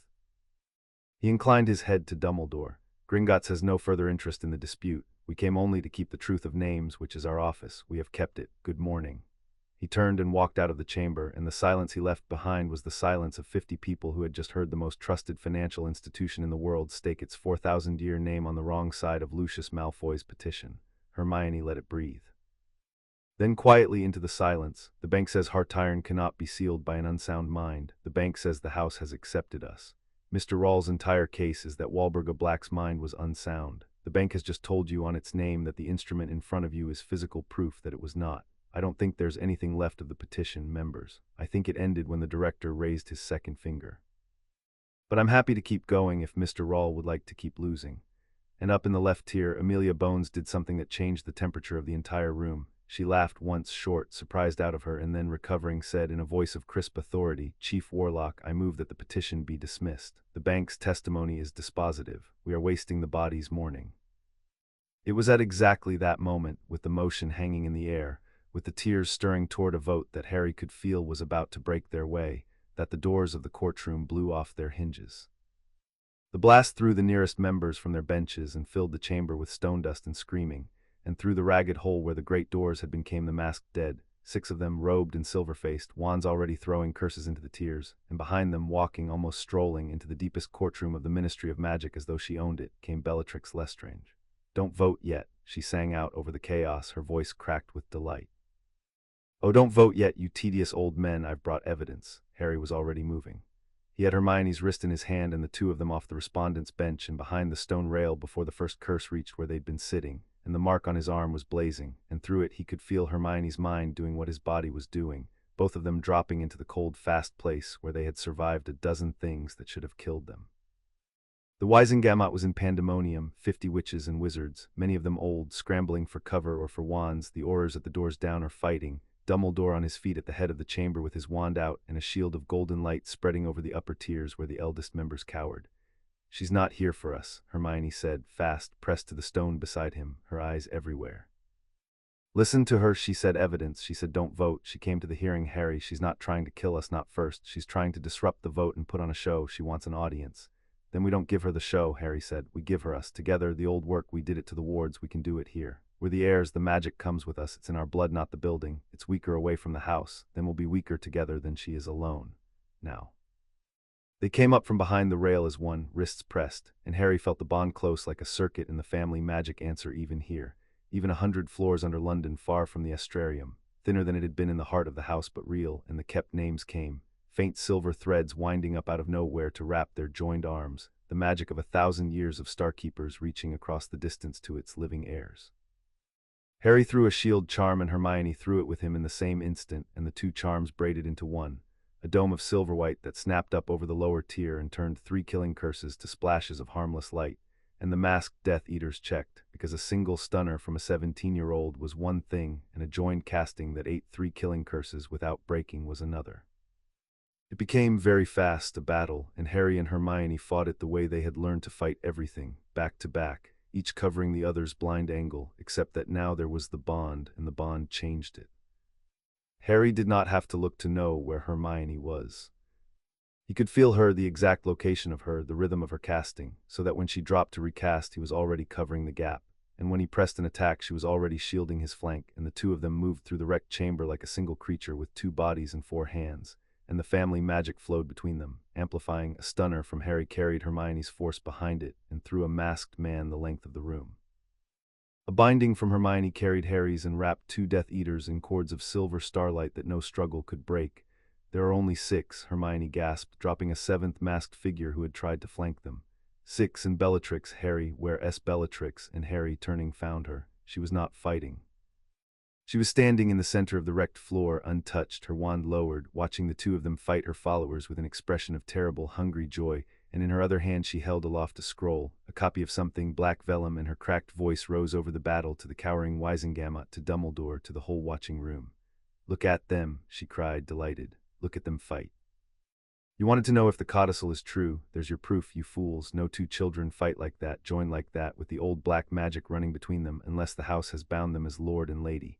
My aunt told no lie, it's true, and she laughed, wild and ringing. And I'll tell you what else is true, I'll tell you the secret she buried, the why, the thing they don't even know themselves yet, Bellatrix. Dumbledore's voice cracked across the chamber like a whip, and a bolt of white fire left his wand toward her, but she was fast, she had always been fast, and she spun away from it laughing, and in spinning she found at last the thing she had really come for, because the disruption and the show and the evidence had all been the wrapping, and the gift inside was this. While the whole chamber watched her, while Harry and Hermione were pinned by her 6 masked dead, while Dumbledore's attention was fixed on her wand, Bellatrix Lestrange looked past all of them, to the benches where the petitioners sat, to where Narcissa Malfoy had been thrown against the stone by the first blast and lay half-stunned, and her wild eyes went tender, and she changed her aim, and Harry understood half a second too late what was about to happen, and why none of them had seen it coming. My sister, Bellatrix crooned, sat at their bench, with the thieves, against the blood, against me. The wand came up, pointing at the stunned, fair-haired woman on the floor. You always were weak, sissy, you always doubted. Well, let's see if the new Lord and Lady of House Black will save a Malfoy, or whether they only fight for their own. She was testing them. Harry knew it in his bones, knew it was a trap, knew the curse aimed at Narcissa was bait, knew Bellatrix wanted to see what the heirs would do, whether the magic that bound them to the house would reach even to a Black who had stood against them. And he did not care.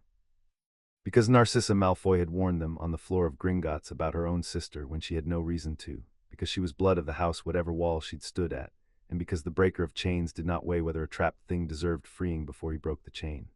Hermione, go, she shouted, already turning to hold the 6 masked dead off both their backs alone, the family magic blazing down her arm as she took the whole weight of the battle so that Harry could move. I've got them, G.O., Harry went.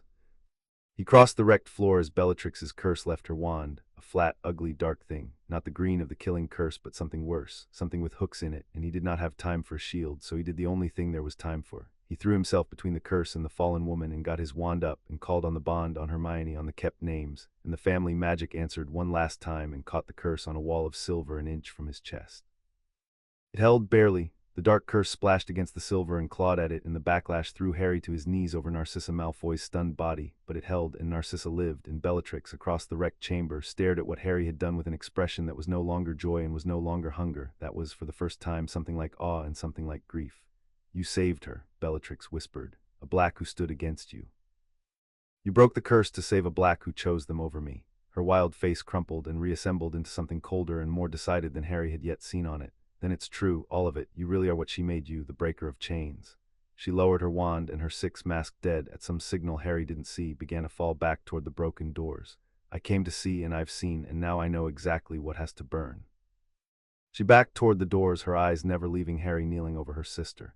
You can't be allowed to finish it. The remaking, do you understand? If you finish what she started, the house will never be pure again. It'll be open. It'll keep every filthy name under the sky. It'll be everything I gave my life to keep it from becoming. I'd sooner see it ash. I'd sooner see the whole 1,000 years burn than watch you remake it for the mudbloods. She reached the doors. So I'll tell the world your secret, and I'll turn every pure blood in Britain into the weapon I aimed at your house tonight. And when they've torn you apart, I'll burn what's left of the house myself, and the stars can keep their precious names in the dark where they belong. She smiled, terrible and certain. Goodbye, Lord Black, save your strength, you're going to need it for the people I'm sending. And she was gone, and her dead with her, out through the ragged doors, leaving the deepest courtroom of the Ministry of Magic in ruins. The Wisengamot scattered and bleeding among the benches, Dumbledore standing white and grim at the head of the chamber, and Harry kneeling on the broken floor over the body of Narcissa Malfoy, who was stirring now, coming back to herself, opening her pale eyes to find that the boy who had stolen her family had thrown himself in front of a curse to save her life. They did not vote that day. You cannot finish a hearing in a room with no doors and a dozen wounded members, and so Dumbledore, his voice steady over the wreckage, suspended the session, but not before Cuthbert Rawle, gathering himself with a composure that Harry had to respect even as he hated it, rose from among the scattered benches and addressed the Chief Warlock through the dust. Chief Warlock, before this body adjourns, the events of this morning have, I think, transformed the question before us. His dry voice was steadier than it had any right to be. We came to argue that the codicil was the product of an unsound mind. We can no longer credibly argue it. The bank's testimony was dispositive, and frankly the display of joined house magic we have all just witnessed has settled the matter of authenticity beyond any advocate's power to unsettle it. He turned, and his closed ledger eyes found Harry and Hermione where they stood among the ruin. But Madame Lestrange, for all her methods, raised a question this body cannot ignore, and I would be failing my client not to press it. She spoke of a secret, a reason. The codicil itself says that Walburga Black asked the magic to choose and wrote their nature, but did not know whom it would name. It gives the what and withholds the why. And the why members is no longer a private matter, because a known terrorist has just declared to a room full of witnesses that she will use it to turn the country against these heirs. If there is a reason buried in the House of Black that is dangerous enough for Bellatrix Lestrange to build a war upon, then this body has the right, and I would say the duty, to know it before it confirms these two children in the seats of an ancient house, and hands them 9 votes over the law of magical Britain. He inclined his head, a small, precise courtesy. I move that the confirmation be stayed and the matter adjourned until the respondents bring before this body proof of the codicil's true intent, the reason Walburga Black named them. Let them prove not merely that the instrument is genuine, which is settled, but that its purpose is what they claim and not what Madame Lestrange threatens to reveal. Until then, the House of Black remains unconfirmed and its seats remain empty. A faint, dry, dangerous smile. I should think the heirs would welcome the chance to tell the world the truth before my wife's sister tells it her way. And Harry, looking up at the tears, saw the trap close, saw it land on faces that had been swinging their way 10 minutes before, saw the doubt take root. What secret? What reason? What is so dangerous that Bellatrix Lestrange would start a war over it? And saw Dumbledore in the chair with his glacial neutrality do the only thing the law and the room and his own 3 games allowed him to do. The motion is sound, the chief warlock said heavily. However it was occasioned. This body cannot confirm an ancient house upon an instrument whose purpose is unknown and which a declared enemy of the state claims to weaponize. The confirmation is stayed. The matter is adjourned. His blue eyes came down to Harry and Hermione, glacial still, but underneath the ice for one instant, Harry saw the warning he had promised in the drawing room, the true thing under the cold performance. The respondents will bring before this body within 14 days proof of the codicil's true intent, the reason they were chosen. Bring it, and the house is yours with everything in it. Failed to bring it, he did not soften it, because softening it would have poisoned everything, and the codicil is set aside as a thing the wizarding world cannot safely understand, and the house passes to its blood. 14 days, this session is closed. The gavel fell. Harry stood in the ruined chamber, the dust settling, Narcissa Malfoy rising shakily to her feet beside him with her eyes fixed on him in an expression he still could not read. And he turned to Hermione across the wreckage, and she came to him, and they stood together among the broken benches with the marks burning on their wrists, and she said very quietly what they were both thinking. "We have to read the book," Hermione said. "Walburga S.Y. The thing the house was too tired to give us 3 days. Bellatrix knows it, Rawl S. made the whole world need to know it, and we have 14 days to find out what we are, prove it to a room full of people who will hate the answer, and do it before Bellatrix turns it into a war." She looked up at him, exhausted and bleeding from a cut on her temple and entirely, impossibly unbeaten. "So we go home. And tonight, whether the house is rested or not, we open that case, and we finally find out why a dead pureblood witch named a Muggle-born girl the lady of the oldest house in Britain." She took his hand, stars to stars. Together, Harry said. "Let's go home and learn the truth." Amelia Bones found them in the ruined chamber before they could leave it. She came picking her way through the broken benches with her wand still out and her monocle cracked, and she stopped in front of the 2 of them, and she looked at Harry for a long moment, and then at Hermione, and then at the place on the floor where Bellatrix's curse had clawed at the silver wall an inch from Harry's chest, and she said without preamble, "I have run hearings in this body for 11 years. And I have never once seen a petitioner's case demolished on the law and then watched the respondent throw himself in front of a curse to save the petitioner's wife." Her voice was flat and hard, and Harry could not read it. "Explain it to me, quickly, because in about 10 minutes this chamber is going to be full of people deciding what story to tell about today, and I would like to know the truth before the stories start, since the truth so rarely survives the first hour after an event like this." "There's nothing to explain," Harry said. "She was going to die, I could stop it, that's the whole of it. She stood against you, her husband threatened this girl's parents." Bones's cracked monocle fixed on him. "You owed Narcissa Malfoy nothing." "I don't break chains because people are owed it," Harry said, and he heard how it sounded and did not take it back because the founding's truth was still ringing in him from the night before and he had stopped being ashamed of the shape of himself. "I break them because they're chains. She was about to die for being in the wrong place at her sister's mercy. That's not a thing I weigh, it's just a thing I stop if I can." For a moment Amelia Bones said nothing. Then she did a thing that Harry would remember as the first genuinely hopeful moment in the whole affair. She put her wand away. "I came up through magical law enforcement believing the law was the best thing we had," she said, quieter now. "And then I watched it bend this last year toward men who frightened me, and I started to wonder if it was worth defending at all, a thing so easily bent." She looked up at the wrecked ceiling, at the dust still falling. And then today a 17-year-old girl took the cleverest advocate in Britain apart on a 400-year-old precedent without once raising her voice, and a 17-year-old boy decided a murderer's sister was worth a curse to the chest, and I find I remember why I believed in it. She straightened. I am the senior member after the chief warlock. When this comes back before the body, and it will, once you've found whatever proof Rawls' motion demands, I will judge it on the law and the truth and nothing else, and I will not be moved, not by Lucius Malfoy's gold and not by Albus Dumbledore's certainty. That is not a promise to rule your way. It is a promise to rule honestly. In the current climate, I am aware that amounts to nearly the same thing. A thin, dry, real smile. Find your proof, bring it to me. And mind the girl's temple, that cut wants attention before it scars. Good day, Lord Black, Lady Black. And she turned and went, the only person in the whole ministry who had looked at them that day and seen, simply, the truth. The story outran the prophet before they had even reached the chamber doors. That was the thing Harry had not expected, that the mood of the place had already begun to turn, here, in the deep ministry, in the corridor outside the wrecked courtroom, where the surviving members were gathering in shaken knots, and the first of the press had pushed down from the upper floors. Morning's appetite had curdled into uncertainty, because nobody yet knew which story today was, and the version spreading fastest was the one the witnesses could not stop telling. That Bellatrix Lestrange had attacked the Wisengamot itself, and that 2 children had fought her and her Death Eaters to a standstill with a joined magic no one had ever seen, the old magic of an ancient house, and that the boy had thrown himself in front of a curse, meant for the very woman trying to take his house from him. Some of the faces in the corridor still hated them, but some of them Harry saw, did not. Some of them watched the 2 students pass with something close to awe, the lie they had been handed at breakfast already cracking against what their own colleagues had just seen. Rita Skeeter was waiting at the lift gates with her acid green quill uncapped, and she opened her mouth, and Hermione walked straight at her and stopped close and said, low enough for only the journalist and the hovering pad to hear, "You're going to write about today, Rita. So write the true version, the one all these people just watched, and be the one who got it right while everyone else printed the lie that's about to be torn apart in public and impossible to deny. Or print the lie and be the fool left holding it in a week." A thinner smile. "I've a jam jar and a long memory, and now I've also 9 votes in the best law library in Britain. I'd hate for our relationship to turn adversarial when it could be so mutually beneficial." She stepped back. Rita Skeeter, the color of old paper, capped her quill and wrote nothing at all, which was, Harry thought, the most honest thing she had done in years. And then there was nothing left to do in the deep ministry but go home, to the book, to the sealed truth that would either end Bellatrix's war or fail in front of the whole country. Hermione pressed a hand briefly to the cut on her temple, and winced and squared her shoulders, and the exhaustion of the worst morning of the year sat on both of them like a wet coat. They turned toward the lift that would carry them up out of the dark, and Harry took her hand, stars to stars, and the bond ran warm and steady between them, the one fixed thing in a day that had broken everything around it.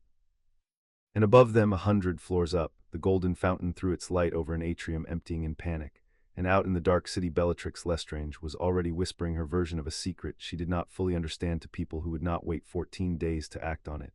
And in a house to the north, in a room with a turning sky, a locked case in the gallery had begun at last to glow. Chapter 5 and Chapter 6. The family secret. The locked case in the gallery of the astrarium was glowing when they came up to it, and this time when Hermione laid her marked wrist against the wood, it opened. The house had rested. They had felt it on the way up through the floors, the building no longer clenched, the wards settled, the lamps burning low and steady, the great wound of the night's defense healed over in the slow way the old magic healed. And now the case opened to Hermione's hand, the way the front door had opened to them on the day they came back from Gringotts, the way everything in the house had begun to open, gladly, as to its own. Inside lay the thin book in Walburga's slanting hand, its pages no longer blank, the sealed words risen to the surface like the letters on the codicil, waiting. They did not read it standing up. They sat on the floor of the gallery, side by side, their backs against the case, under the slow wheel of the buried sky, with the thousands of kept names burning soft silver around them. And Hermione opened the book across both their laps so that they read it together, which was the only way the house did anything now, and the slanting hand began, in the dead witch's voice, to tell them at last what they were. "If you are reading this," the book began, "then you have come through the room and seen what we keep, and you know the shape of the lie. You know the House of Black was never about the blood. You know we were keepers of stars, of names, of the dead, of the dark between the lights, and that somewhere in the long descent we forgot our work and fell in love with our own purity and started burning the names we were sworn to keep. You know all that, the room told you. But the room cannot tell you why I chose you, because I did not choose you. The magic chose you, I only let it. And the why of the magic's choosing is the most dangerous thing this house has ever held, and I am going to tell it to you now in my own hand, because you are the only 2 souls who can be trusted with it, being the only 2 it made. The marks on their wrists warmed against the page. "Sit and I will tell you about the founding," wrote Walburga Black, "the way it was told to me when I was a girl, before I decided I knew better than 1,000 years. The founding was a woman, and her name was Arianrod, and she was not a black because there were no blacks yet. The name came after from her work. She was a keeper of the night," the book said, and as it said it, the astrarium answered. The threads of silver light came down from the wheeling sky and gathered before the two of them on the gallery floor. And where they gathered they made a shape not solid, a figure of light and dark woven together, a tall woman with the stars caught in her hair and her hands open and full of names, and Harry understood that the house was not merely telling them the story but showing it. That the founding magic itself had risen to bear witness, because this was the thing it had waited 1,000 years to be allowed to say. "In the first age," the woman of light said, and her voice was the voice from the codicil and not the voice older, the source of it, "when the wizards of these islands were few and the dark between the stars pressed close, there were those whose work was to keep the watch, to know the names of the lights and the names of the dead, and to hold the dark at bay by remembering. For a name kept is a thing the dark cannot have. A star named is a star that will not go out. A dead soul named is a soul not lost. This was the oldest magic of these islands, older than wands, older than houses, the magic of keeping. And I was its first great keeper, and when I died my children took the name of the thing we kept watch against, the black, the dark between the lights, not to worship it, but to mark that we were the ones who stood against it. Taugers, always, we were always keeping." That was the whole of the motto, before the proud and the frightened cut it in half and added a word that was never ours. Taugers, always keeping, never Taugers per. Purity was the lie that grew over the work like ivy over a lamp, until no light got out, and the house that was meant to keep the names of all the world kept only its own, and the dark it had been founded to fight crept into its own heart, because that is what happens to a keeper who decides some names are not worth keeping. The dark does not come from outside, it comes from the names you let go out. Hermione's hand had found Harry's on the page. Neither of them spoke. The woman of light went on. "The keeping cannot be done by one. It was never meant to be done by one. That was the second thing my children forgot. The magic of keeping has two hands, and they are not the same hand, and one cannot do the work of the other. There is the hand that keeps, that holds the names, that remembers, that will not let go, that loves the dead and the living and the lights and refuses to let any of them fall into the dark. And there is the hand that frees, that breaks what binds, that opens what is shut, that will not let the keeping curdle into a cage. For this is the danger of all keeping, that to hold a thing safe you lock it away, and then the lock becomes the prison, and the keeper becomes the jailer, and the love becomes the chain. My house became its own jail. It kept its blood so safe it strangled on it. It has needed for 500 years a hand that could break the locks it could not stop building.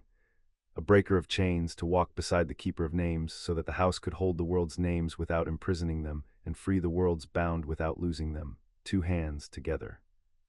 It was always meant to be two, and they were always meant to be bound, because a keeper without a breaker becomes a jail, and a breaker without a keeper becomes a wind that scatters everything it frees. Each is the other's safety, each is the other's meaning. The magic does not bind two souls together for sentiment. It binds them because the work requires it, and because in the binding each becomes what they could not be alone. The figure of light turned and seemed to look at them, at Harry and at Hermione sitting on the floor with their hands joined over the open book, and the stars in her hair brightened. "When the warrant of the sky came," she said, "the magic looked across all the world for its two hands, not for the purest blood, which is nothing, which was always nothing, but for the truest natures.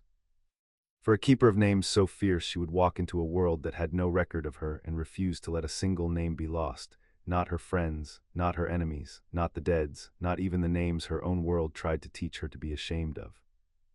And for a breaker of chains so deep it was the whole shape of him, a boy made in a cupboard who spent his life setting free the bound and could not stop himself doing it even when it cost him everything, even for a stranger, even for an enemy on a courtroom floor. It found you. It did not care that one of you was half of a hated blood and the other of no magical blood at all. It cared that you were the two hands the house has needed for 500 years, and that you were already, before it ever touched you, becoming each other's safety and each other's meaning. The binding did not make that. The binding recognized it. You were halfway to bound before the codicil ever opened. The magic only finished what you had already begun." The figure of light faded slowly back up into the wheeling sky, and the kept names settled, and the slanting hand in the book resumed, and now it was only Walburga, the woman at the end of her life in the last winter, alone. "Now you know the why of the magic," the book said. "Here is the why of me, which is smaller and sadder, and the only part that is mine to confess. I spent my life as the worst kind of keeper. I was the jailer. I kept the blood so fiercely I burned my own son from the wall for loving the wrong people, and I gave my other son to a monster who told me purity was worth a child's life, and I believed him, because I had made purity my whole god. And then they were both gone, Sirius in exile, Regulus dead in a cause I had blessed, and I sat in this house in the dark with the names of my own children burning out one by one, because I had let them go into the dark with my own hands. And somewhere in that last winter, too late, far too late, I understood what we had been before the pride. I went up to the astrarium that I had locked and forbidden, and I asked the founding magic the only honest question I asked in my whole life: what is the house for? And it told me what it has just told you. And I understood that the only thing I could still do for the house I had helped to murder was to let it choose its own remaking by its own oldest law against everything I had ever believed, and to make the choosing impossible to stop. So I sealed the codicil. I set aside the blood. I asked the magic to choose its two hands when the sky gave warrant, and I sealed the asking in my own heart's blood so that no proud frightened descendant of mine could ever undo it. I did not know whom it would name. I prayed, God help me, that it would name a Black after all, that I could be redeemed without being humiliated. And I have been dead long enough now, watching from this paint, to have seen the warrant come and the magic choose, and I will tell you what I felt when it named a Muggle-born girl the lady of my house. The hand pressed hard into the page. I felt the last of my pride die, and I was glad. Because if the magic chose her, if the oldest law of the house I betrayed reached across all the world and chose the very thing I taught the world to hate, then I was wrong about everything completely to the root, and there is a strange, terrible freedom in being completely wrong, because it means the thing you spent your life defending was never worth defending, and the people you despised were the house's own salvation, and you can finally stop. That is why I wrote at the bottom of your letters that I am sorry and I am not. I am sorry for the world I helped make, the one that will hate you, that will come for you, that I spent my life teaching to come for you. I am sorrier than I have words for, girl, for every wall I helped build that you will now have to climb. And I am not sorry, I am fiercely, savagely not sorry that the house chose you, because you are its redemption and mine, and I would burn my whole pride again to ash 1,000 times to buy you the chance to remake what I broke. Remake it, open the lamp, keep the world's names, all of them, the way we were always meant to.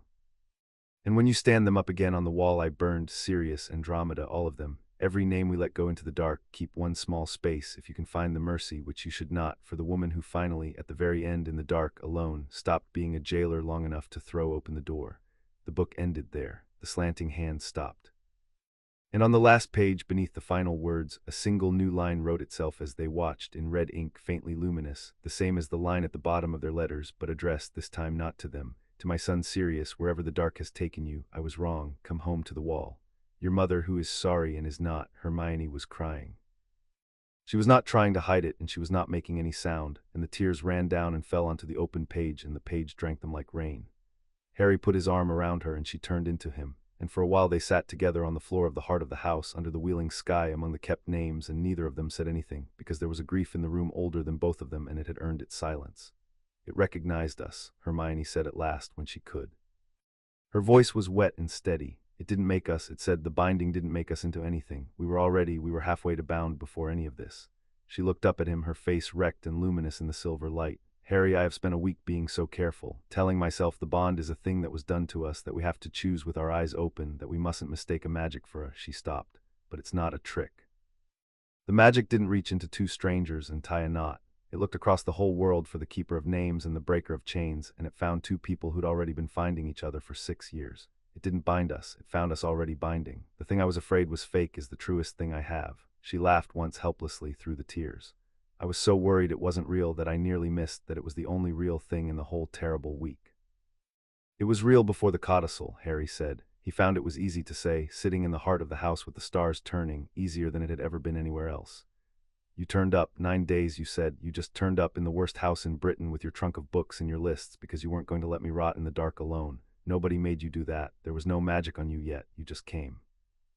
He turned the mark on his wrist up beside hers, the two scatters of stars. The magic didn't bind us. It put a name on the thing we were already doing, keeper and breaker. You keep me from scattering and I keep you from building a cage out of how much you care. That's Hermione, that's not a prophecy, that's just us. It's been just us for years. The stars only wrote it down. She looked at him for a long moment, the tears drying, something settling in her face that had been unsettled since the night the letters came, and she reached up and touched the cut on her own temple from the courtroom, and then touched, very lightly, the place where the dark curse had clawed at the silver wall an inch from his chest that afternoon, and her hand was not quite steady. You threw yourself in front of a curse for Narcissa Malfoy, she said, a woman whose husband threatened my parents. You didn't even think about it, you told me to go. I told you to go because I knew you were already going. That's the breaker of chains. You can't watch a trapped thing and not move." She drew a breath. "I spent the whole fight more frightened of losing you than of dying. And I've been telling myself for years that was just friendship, just the war, just how it is when you've nearly died together a dozen times. And it is. I knew it wasn't somewhere around third year, and I've been keeping the knowing in a locked case in my own head the way this family keeps everything, safe and shut away where it can't hurt anyone." She almost smiled. "And I just read a whole book about what happens when you keep a thing so safe it becomes a cage. So." She lifted her chin and looked at him, the bravest thing he had ever watched her do, braver than the portrait, braver than the courtroom. "I'm opening the case. I love you. Not because the stars said so, the stars just noticed. I've loved you since before there was any magic in it, and I'd love you if the codicil had never opened and we'd both stayed nobody, and I'm done keeping it locked up where it's safe." The kept names brightened around them all at once, the whole wheeling sky leaning in, and Harry, who had spent his whole life being told what he was by other people, the boy who lived, the chosen one, the heir, the weapon, the orphan, found that there was one thing in all the world he got to say for himself, with no prophecy in it and no destiny and no house, just a boy and a girl on the floor of a magic room saying a true thing to each other, and he said it. "I love you too," Harry said. "I have for years. I think I was just waiting for someone to break the chain on it." He took her hand, stars to stars, and the bond ran warm and clean between them, no longer a wire drawn tight by someone else's magic, but a thing they were choosing freely with their eyes open, exactly as they had sworn on the landing. There, both hands, keeper and breaker, us. And the heart of the House of Black, which had waited 500 years for its two hands to find each other, and 1,000 for the work to be taken up again, did the only thing a house can do when its oldest hope comes true. Every kept name in the great turning room flared at once into brilliant silver fire, 10,000 names lighting the dark together, and the orrery spun bright and joyful on its axis. And for one shining moment the buried sky was not buried at all but blazing, a whole heaven of remembered names burning over the two who would keep them. And then it gentled slowly back into its patient turn and left them in the soft silver light together and home. It was Creature who brought them back to the He appeared at the gallery rail with his ears flat and his eyes wide, and he had a newspaper in his hands, a special edition of the Prophet, the ink still wet, and he held it out without a word, and Harry took it, and the headline ran the width of the page. "STARKEPRS, or Blood Traders. The Secret of the Black Codicil," and beneath it, in smaller type, a version of the truth twisted exactly 1 degree, exactly the way Rawle had bent his case, exactly the way Bellatrix had promised. That the House of Black had passed by ancient magic to a half-blood and a Muggle-born, that the old family's blood meant nothing to the magic, that an ancient house had declared by its own oldest law that purity was a lie, and that this was either the salvation of the wizarding world or its final desecration, depending on which witch or wizard you asked, and the prophet had asked a great many, and printed the worst of them. "Bellatrix didn't wait 14 days, Hermione said, reading over his shoulder, the warm light going hard in her face again. "She didn't even wait 14 hours. She's leaked the secret, her version of it, to set the country on fire before we can tell it true. Look, there are pureblood families calling it an abomination, demanding the codicil be burned, demanding we be—" She stopped. "She's turning the whole thing into exactly the war she promised. The hearing gave us 14 days to bring proof. Bellatrix just made sure that by the time we bring it, half the country will already have decided to hate the answer." "Then we don't bring proof to the hearing," Harry said. He was looking at the headline and at the wheeling sky and at the figure of light that had risen out of the kept names to show them the founding, and a thing was coming together in his mind, cold and clear and certain, the same clarity that came to him in fights. "We bring it to everyone. Hermione, the founding magic rose for us. It showed us the founding, the truth, Arianrod, all of it, because the house finally had heirs it could say it to. It bore witness, that's the proof. Not a document Rawle can argue with, not a memory in a vial they can call a forgery. The house itself, the founding magic, the truth that the magic of an ancient house cannot lie any more than the registry can. We make it bear witness, in front of the whole Wisengamot, in front of the prophet, in front of everyone Bellatrix is poisoning. We don't argue the secret, we show it. We let the House of Black say, in the founding's own voice, what it is and why it chose us, and we let them all watch 1,000-year-old magic tell the truth that Bellatrix can only lie about." He looked at Hermione. "She turned the secret into a weapon by telling it her way in the dark, so we take the weapon away from her. We tell it true in the light, with the founding magic standing behind us where no one can call it a forgery or a delusion. The truth's only dangerous as long as we're hiding it. The second we show it ourselves to everyone all at once, she's got nothing left to threaten us with." Hermione looked at him, and the warlight in her face changed, sharpened, caught fire. "Bring the proof to the body and the body to the world in one move," she said slowly. "Make the astrarium testify. Or no, we can't move the astrarium, it's the heart of the house." And then her eyes widened, and Harry watched the whole vast engine of her mind turn the problem over and find the answer in the same instant he was finding it.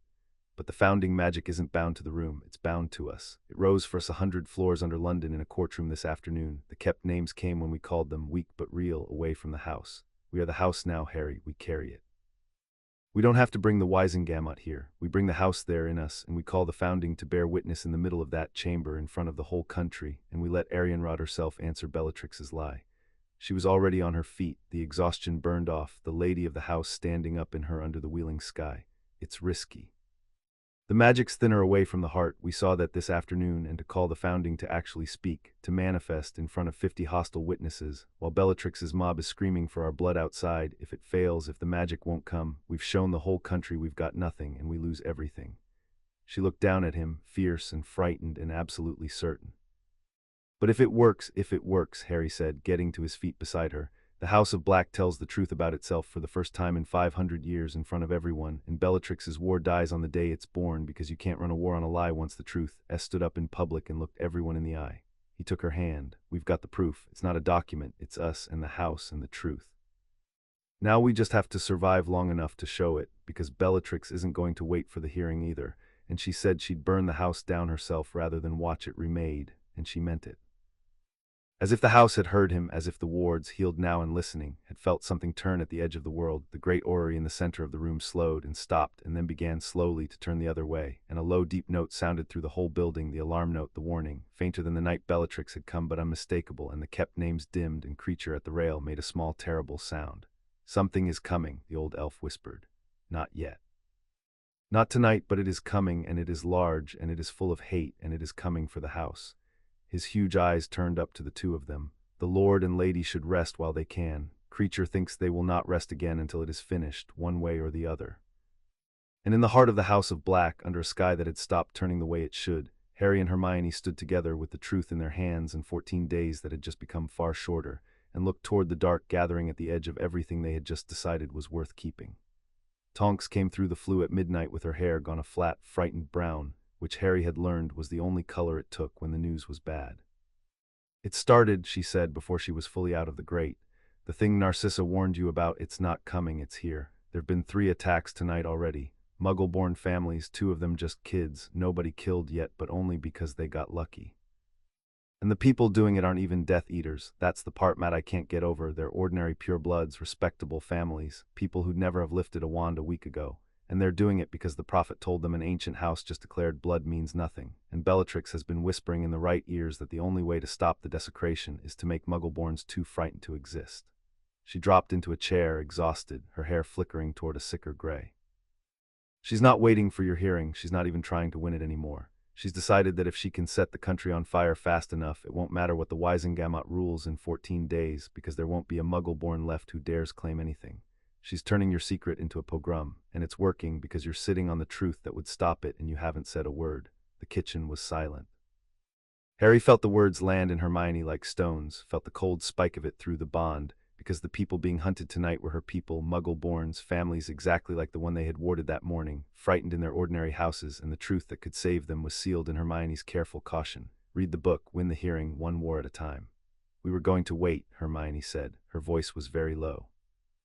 Win the law first, bring the proof to the body in 14 days, do it properly in order. And while we do it properly in order, children are getting cursed in their beds because the country believes a lie I could break tonight. She stood up so fast the chair scraped. No more order, no more careful. Tonks, how many people did Bellatrix turn into a mob? Thousands, with a lie in 3 days in the dark. Her eyes had gone bright and hard. Then we turned them back with the truth. In the light, faster than she did, because a lie's only got a head start until the truth stands up in public, and then the lies got nothing because people would always rather have been right than been fools, and the second we give them a truth that lets them stop being part of a mob, most of them will take it and be grateful and tell themselves they always knew. You can't argue it in 14 days, Tonks began. We're not going to argue it at all, Hermione said, and Harry watched the plan come together behind her eyes the way it always did, complete and audacious and exactly right. We can't move the heart of the house. The founding magic that testified for us tonight lives in the astrarium. It can't come to a courtroom, so we don't take the truth to the Wisengamot. We bring the Wisengamot to the truth. We invite them here to the heart of the house with the prophet watching, and we let the founding magic stand up in front of all of them and tell the country what the House of Black actually is, in a voice no one can call a forgery or a delusion, and then the prophet carries it to every breakfast table in Britain by morning, and Bellatrix's lie dies in the light, and the mobs go home ashamed. She turned to Harry. It's everything on one throw. If the magic won't perform for a room full of hostile strangers, we've shown the whole country we've got nothing and we lose it all. But if it works, it ends the war she started before it can really begin, Harry finished, without a single curse, by telling the truth out loud where she can't drown it. He was already nodding, the cold clarity of it settling over him. And it forces Dumbledore's hand and Lucius's both. They can't refuse to come witness the proof they themselves demanded, not with the prophet asking why, not with the country burning. We make them stand in our house and watch the house tell the truth. He looked at Tonks. Can you get us Amelia Bones, not Dumbledore Bones? The petition has to go to someone who will judge the truth and not the politics, and she's the only one in that body who looked at us in the courtroom like a person instead of a problem.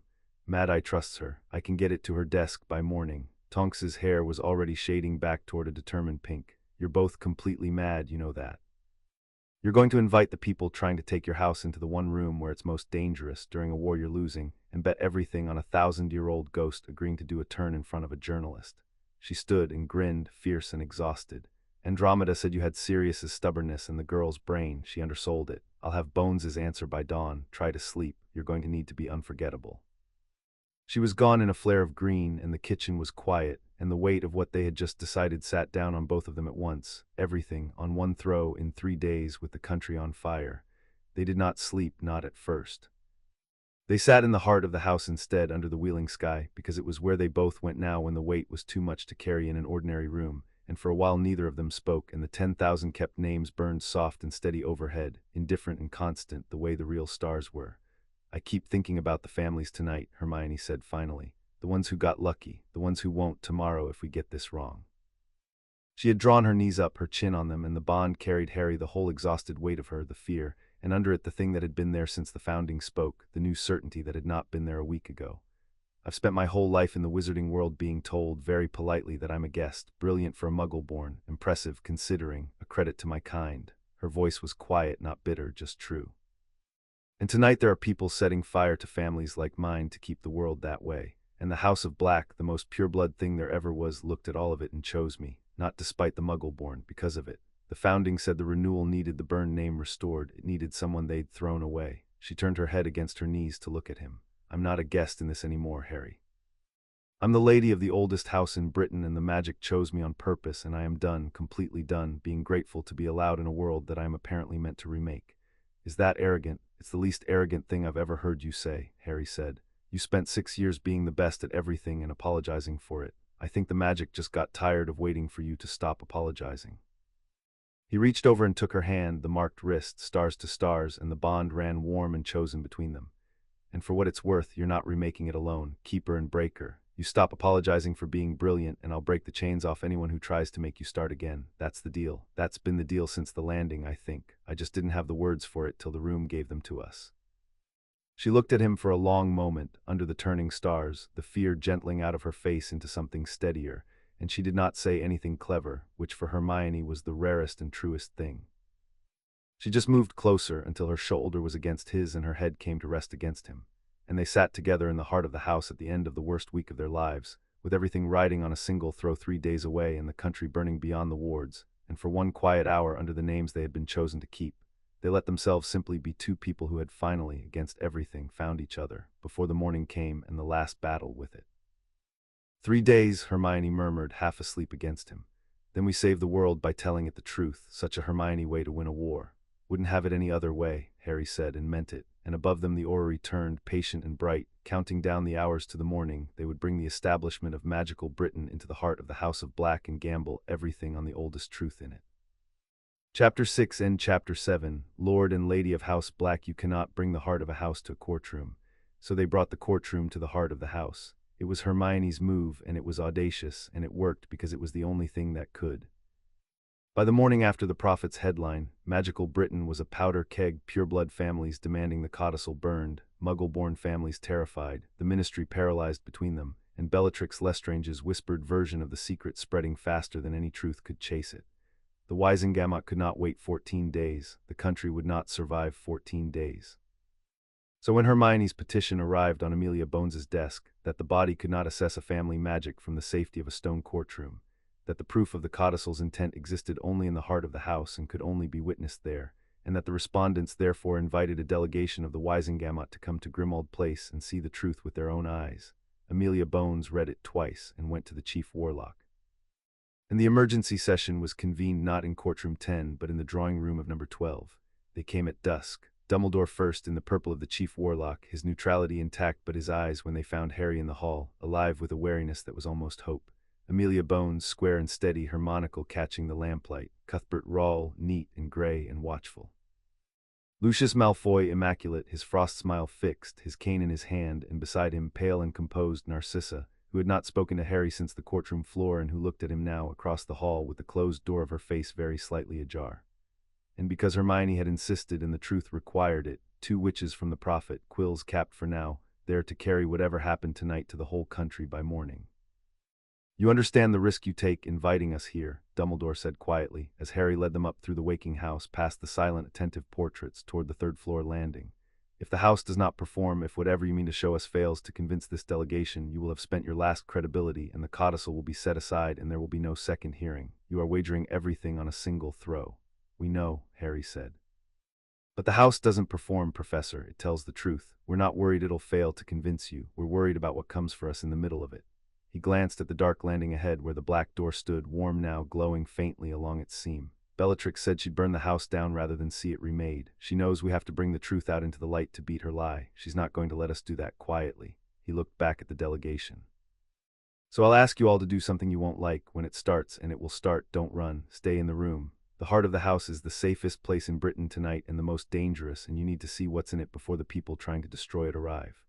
And he laid his hand on the black door, and Hermione laid hers beside it, and the heart of the House of Black opened before the establishment of magical Britain. He heard them stop breathing. All of them, the chief warlock, the head of magical law enforcement, the cleverest advocate in Britain, Lucius Malfoy, the journalists, every one of them stepped through the black door onto the seamless floor and looked up at the wheeling sky, and the 10,000 kept names burning in silver fire across the impossible dome. And every one of them stopped breathing because there is no preparing for it, and Harry had stopped breathing too, the first time, and it had been his by blood. "This," Hermione said into the silence, and her voice was clear and unhurried and filled the great room as it had filled the courtroom, "is the heart of the most ancient and noble House of Black. We call it the Astrarium. Mr. Rawle asked the Wisengamot to prove not that the codicil is genuine, the bank settled that, but that its purpose is what we claim, so we are not going to argue the purpose.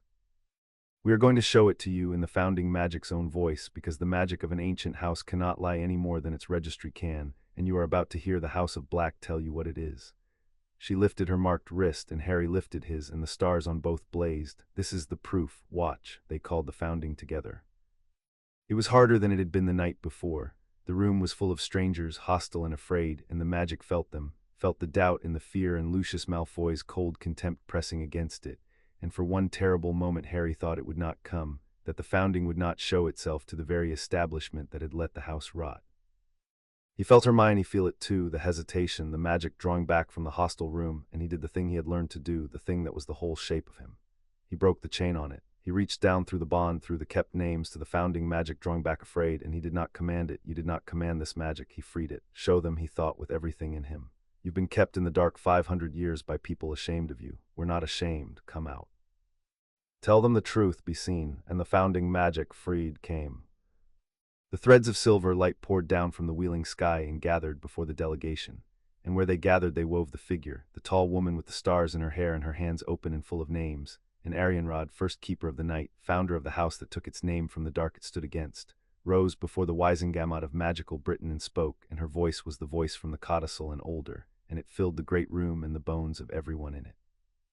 She told them the founding, the keeping of names and stars, the watch against the dark, the motto that had been Tauger's always keeping, before the proud cut it in half and added a lie. She told them the corruption, how the house that was meant to keep the names of all the world had locked its love down to its own blood until it strangled, how the dark it fought had crept into its own heart through the names it let go out.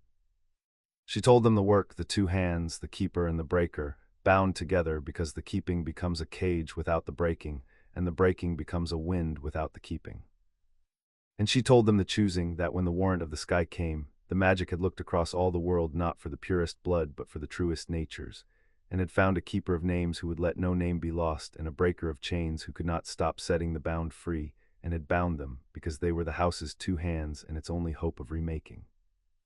I did not choose for blood, Arianrod said, and her starlit eyes moved across the delegation, across Dumbledore and Amelia Bones and Rawle and Lucius, and the journalists with their now uncapped quills racing across their pads.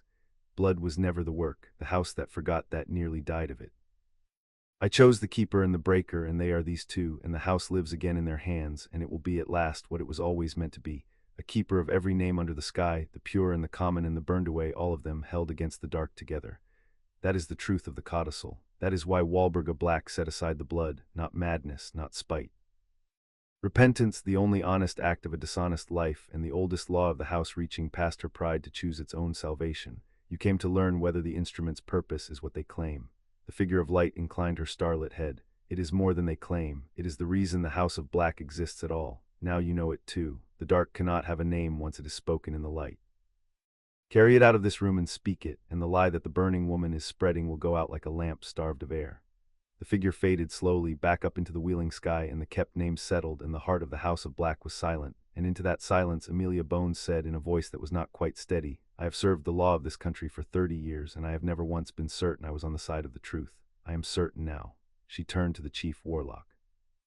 There is nothing to adjudicate, Albus. We have heard the House of Black testify in the Founding's own voice. The codicil is true in fact and in purpose. I will say so to the full body, and to the prophet, and to anyone who asks me until the day I die. The matter is finished. And then she looked deliberately at Dumbledore, and the monocle caught the light, and she said the thing that Hermione had been waiting 3 days for someone to say, the move that Hermione had set up the moment she chose to bring the body to the house instead of arguing in the courtroom. Which leaves only one irregularity, Chief Warlock, Amelia Bones said. You have presided over this matter from the chair. And it is now widely known, the respondents told me themselves in the petition in writing, that before the hearing you approached these heirs privately and sought the black proxy for the war effort. A man who has sought to control the very seats he sits in judgment over cannot preside over their confirmation. I do not say it to shame you. I say it because the confirmation must be unimpeachable, and it cannot be with you in the chair. You must recuse. And the confirmation must be made by the body's next senior member, who is, she did not smile, quite myself.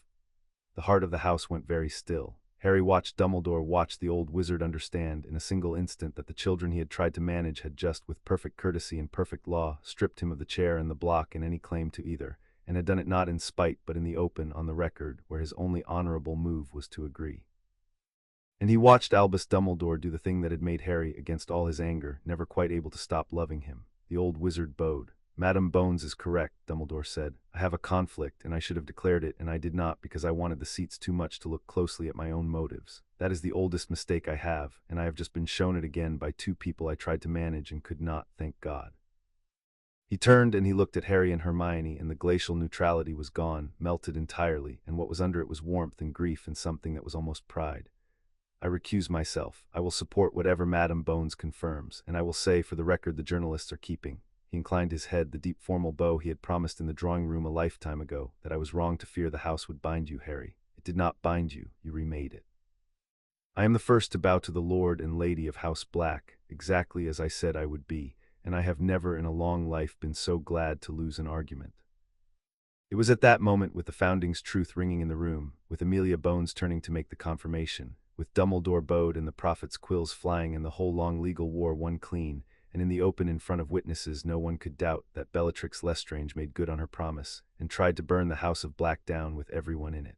The attack came not at the wards but beneath them.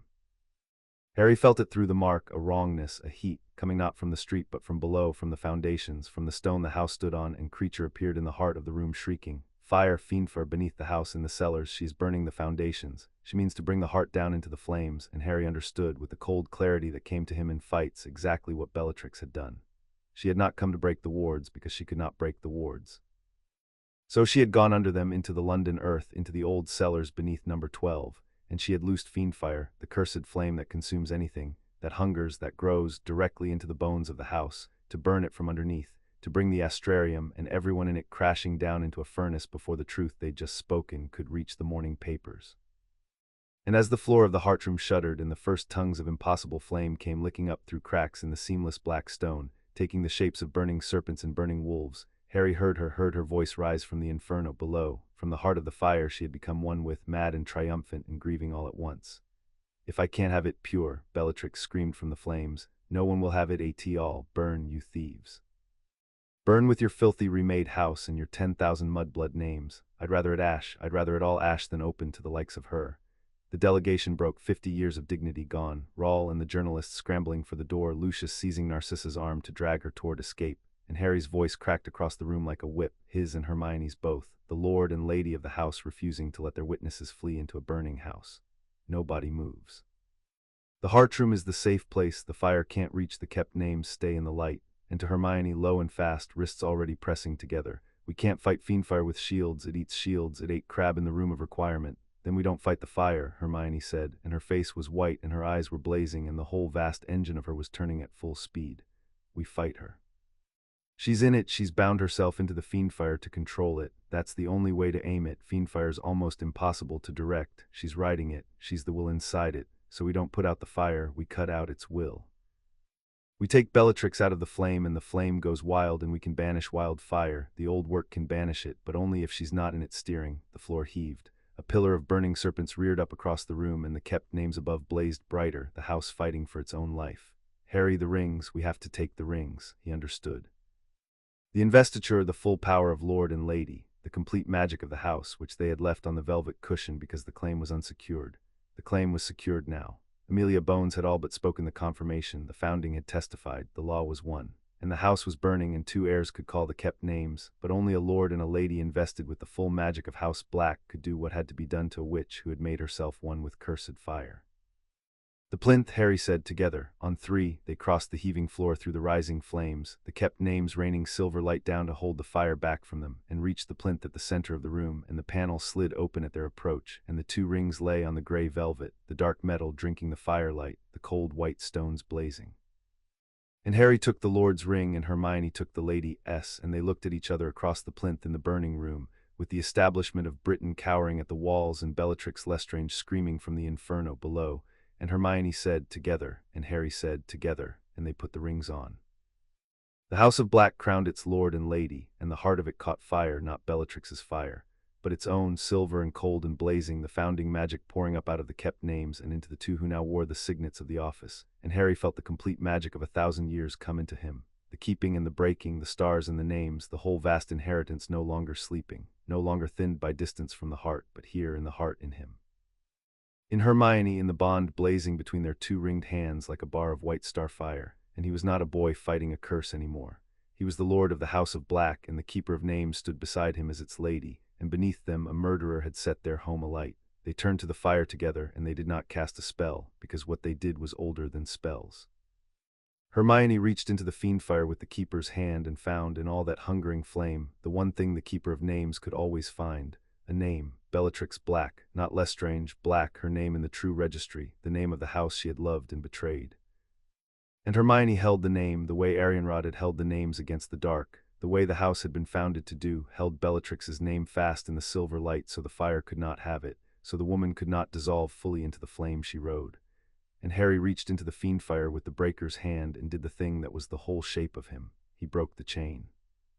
He broke the binding that held Bellatrix Lestrange welded to the cursed fire, the dark working by which she rode and steered it. He found the link and he snapped it, and the fire, suddenly will-less, suddenly wild, recoiled from its own master, and Bellatrix Lestrange was thrown up out of the flames and onto the black floor of the heart of the house, gasping, scorched, severed from her weapon, with her name held fast in the keeper's light so she could not flee back into the fire. And the wild fiendfire no longer steered, turned on the room, but a lord and lady invested with the full magic of the house could banish wildfire. And they did together, their ringed hands rising as one, and the founding magic poured down from the wheeling sky and gathered the cursed flame into itself and quenched it name by name, light against dark, until the last burning serpent guttered out and the heart of the house stood whole and silver and unburned. And the delegation at the walls lowered their arms from their faces and saw that they were alive. Bellatrix Lestrange knelt on the black floor in the silver light, scorched and shaking and severed and held, and looked up at the 2 who had pulled her out of her own fire, at Harry, the breaker of chains, who had not let her burn even after everything, at Hermione, the keeper of names, who held Bellatrix's own name fast in the light to keep it from the dark, and her wild face crumpled and broke, and what came out of it was not hate. It was the oldest grief in the house. "You should have let me burn," she whispered. "I gave my life to it, the blood, the purity, I gave everything. And it was a lie. You're showing me it was all a lie. The house never wanted it. My aunt never wanted it at the end. The founding never wanted it. I gave my whole life to a lie, and you've just made me watch it die in front of the Wisengamot. Her voice rose, ragged, lost. I have nothing left. Do you understand? You've taken the only thing I ever was. Kill me. Be merciful. There's nothing else, and Harry, Lord of the House of Black, looked down at the broken murderer who had tried to burn his home and everyone he loved, and felt the cold, useful anger in him, and felt under it the thing that was the whole shape of him, and made a choice that he would carry for the rest of his life. No, he said, I'm not going to kill you. And I'm not going to free you either. You've murdered too many people. You'll answer for it. Madame Bones is standing right there, and she's going to take you to a cell, and you're going to stand trial for every name you ever put in the dark. He crouched down to her level in the silver light, and his voice was steady. But I'm the breaker of chains, Bellatrix, and I'm going to break one for you whether you want it or not. You said the house never wanted the purity. You're right, it didn't.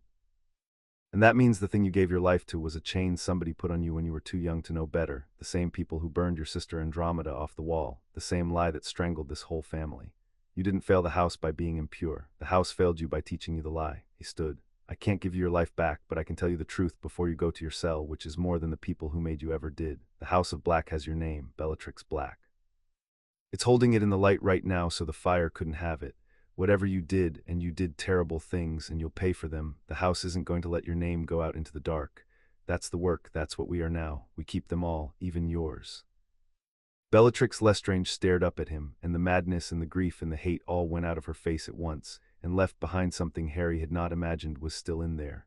A girl, very young before the lie, looking up in pure astonishment at being, for the first time in her life, held and not used. She made a sound that was not a word. And then Amelia Bones's oars, summoned the moment the fire broke, arriving now through the front door and up the stairs, came into the heart of the house and bound her gently in cords that were not silver starlight but plain ministry rope, and led the last fanatic daughter of the old House of Black away to answer for her names, and she went without a struggle, looking back once over her shoulder at the wheeling sky and the 10,000 kept lights, with an expression no one in the room could read. They were confirmed that night in the heart of the house by Amelia Bones, with the chief warlock recused and bowed and the prophet's quills recording every word. It was not a long ceremony. Amelia Bones simply stood beneath the wheeling sky in the silver light and said, in her crisp, clear voice, by the authority of the Wisengamot, having heard the founding magic of the house testify in its own voice, having witnessed the codicil's truth proven beyond any doubt this body can entertain, and having seen with my own eyes the House of Black accept and crown its heirs, I confirm Harry James Potter and Hermione Jean Granger as Lord and Lady of the most ancient and noble House of Black. With all its seats, its vaults, its magic, and its name, let no one challenge it again. She looked at Lucius Malfoy as she said the last, and Lucius Malfoy, immaculate and frost-faced and utterly defeated, inclined his head a precise, venomous degree. Congratulations, Lord Black, he said, and the frost cracked one final time to show the cold, clean fury underneath, and the calculation already turning beneath that, because men like Lucius did not stop, they only chose new ground. You have won your house, I hope it keeps you warm. You will find in time that 1,000 years of enemies do not surrender because a girl is clever and a bank is fond of you. We will meet again in the Wisengamot, where the war for the soul of this country is only beginning, and where 9 votes in the hands of a child are a target, not a victory. He turned to go and paused and looked not at Harry but at his own wife, who had not moved to follow him, who stood instead in the silver light looking up at the wheeling sky with the closed door of her face wide open at last. Narcissa. I'll follow in a moment, Lucius, Narcissa Malfoy said without turning. Go on, I want to look at the names. And Lucius Malfoy looked at his wife standing in the heart of the house that had just defeated him, gazing up at the kept names with tears on her perfect face, and something passed over his own that Harry could not read, and he said nothing, and he left. Narcissa stayed a moment longer. She walked slowly beneath the wheeling sky, reading the names as they scrolled in silver fire, and she stopped at last before one of them low on the gallery wall, a name that had not been on the burned tapestry downstairs for 30 years and was here, in the true record in the light exactly where it belonged, Andromeda Black, and beside it, newly written, glowing, Nymphadora. And Narcissa Malfoy, who had lost a sister to the lie and very nearly lost herself to it, put her hand against her own sister's kept name and stood there for a long moment, and then turned to Harry and Hermione and said the only thing she said to them that night. You saved my life in the courtroom, she said to Harry, a Black who stood against you. I have been trying for 3 days to understand why, and I think I finally do. Her eyes went to the kept names, to Andromeda's, to all of them. You keep them, even the ones who don't deserve it, even the ones who chose the other side. She drew a slow breath. I chose the other side a long time ago, and I have a son who is choosing it now because I taught him to, because my family taught me to. I don't know if it's too late for either of us. She looked at the wheeling sky a moment longer. But you've shown me there's a house that keeps a name in the light even after everything. So I'll tell you one true thing as payment for my life, and then I'll go back to my husband and my side, because that's where my son is and I won't leave him there alone. Her voice dropped. Or Lucius spoke of is real, and it is coming, and the Dark Lord himself has heard what happened in this room tonight, and he wants what you have, the magic, the names, the keeping, more than he has ever wanted anything, because a magic that can hold names against the dark is the one weapon that frightens a man who has torn his own soul to pieces to escape it. She inclined her head, the perfect black courtesy, but warm now just slightly at the edges. Keep my sister's name lit, and keep yours. The dark is coming for both, and you are the only house left that remembers how to fight it. And she walked out after her husband, back to her side of a war that had only paused, and left them in the heart of the house with the truth told, and the names kept, and the long fight still ahead. When they were alone at last, the delegation gone, the journalists racing to their presses, Creature gone down to survey the scorched cellars with the proprietary grief of a creature who would have it all immaculate again by morning, Harry and Hermione stood together in the heart of the House of Black, beneath the wheeling sky, the rings on their hands and the bond blazing clean and chosen between them, and looked up at the 10,000 names. "We're going to spend our whole lives at this," Hermione said. She did not sound daunted. She sounded like someone who had finally found the work she was made for. "Aren't we keeping the names, breaking the chains? The war Narcissa talked about, Voldemort, the Ministry, Lucius and his 9 votes are a target, all of it. We won the house tonight. We didn't win the world. We just got the thing we'll fight the world with." She turned to him. "It's not going to get easier. I know you wanted me to tell you it would the first night on the drawing room floor with the bread. I wouldn't then and I won't now. It's going to be the hardest thing either of us ever does." "I know," Harry said. He took her hand, the ringed hand, stars to stars and now signet to signet, and the founding magic ran warm between them, the keeper and the breaker, 2 hands of the same old work. "But we said it on the landing, together or not at all. And I've got the keeper of names and you've got the breaker of chains, and the house finally believes we outrank everyone who ever told us what we were allowed to be." He looked up at the sky, at the star his godfather had been named for, burning bright among the kept lights. "And I want to start with a wall, tomorrow. The one downstairs, the burned one with the holes where they erased everyone worth keeping. I want to put the names back, Sirius first." His voice caught once and steadied. "I want to walk down those stairs every day past Sirius's name lit up where his mother burned it, and I want it to be the first thing this house does now that it's ours. Restore the names, all of them, starting with his." Hermione's hand tightened in his, and she smiled, wrecked and luminous and entirely unbeat, the keeper of names in the heart of the house she had been chosen to remake. "Sirius first," she agreed. "And then all of them, every name they let go into the dark, we light them all back up." She leaned into him under the wheeling sky, and for a moment the heart of the House of Black was simply a warm place where 2 people who loved each other stood together at the start of an impossible work, and the 10,000 kept names burned soft and silver over their heads, and far below, where a dead witch's portrait kept its frame, the painted woman who had thrown open the door at the very end heard her son's name spoken in love beneath her own roof for the first time in 18 years, and was, at last, in whatever way the dead can be, both sorry and not. They lit the wall 3 days later, when the worst of it had quieted. It quieted faster than even Hermione had dared hope. The Prophet's 2 journalists had carried the heart of the house to every breakfast table in Britain exactly as she'd planned, and you cannot run a pogrom on a lie. Once a 1,000-year-old magic has stood up in public, in the founding's own voice, and told the truth in front of the head of magical law enforcement and the recused chief warlock both. The mobs did not vanish. Hate does not vanish. It only loses its excuse, but they lost their excuse, and the respectable families who had picked up wands in the name of purity discovered overnight that purity had been disowned by the oldest pureblood house in the country, and put the wands down and told themselves, exactly as Hermione had predicted, that they had always had doubts. The attacks stopped. The frightened Muggle-born families came out of their houses.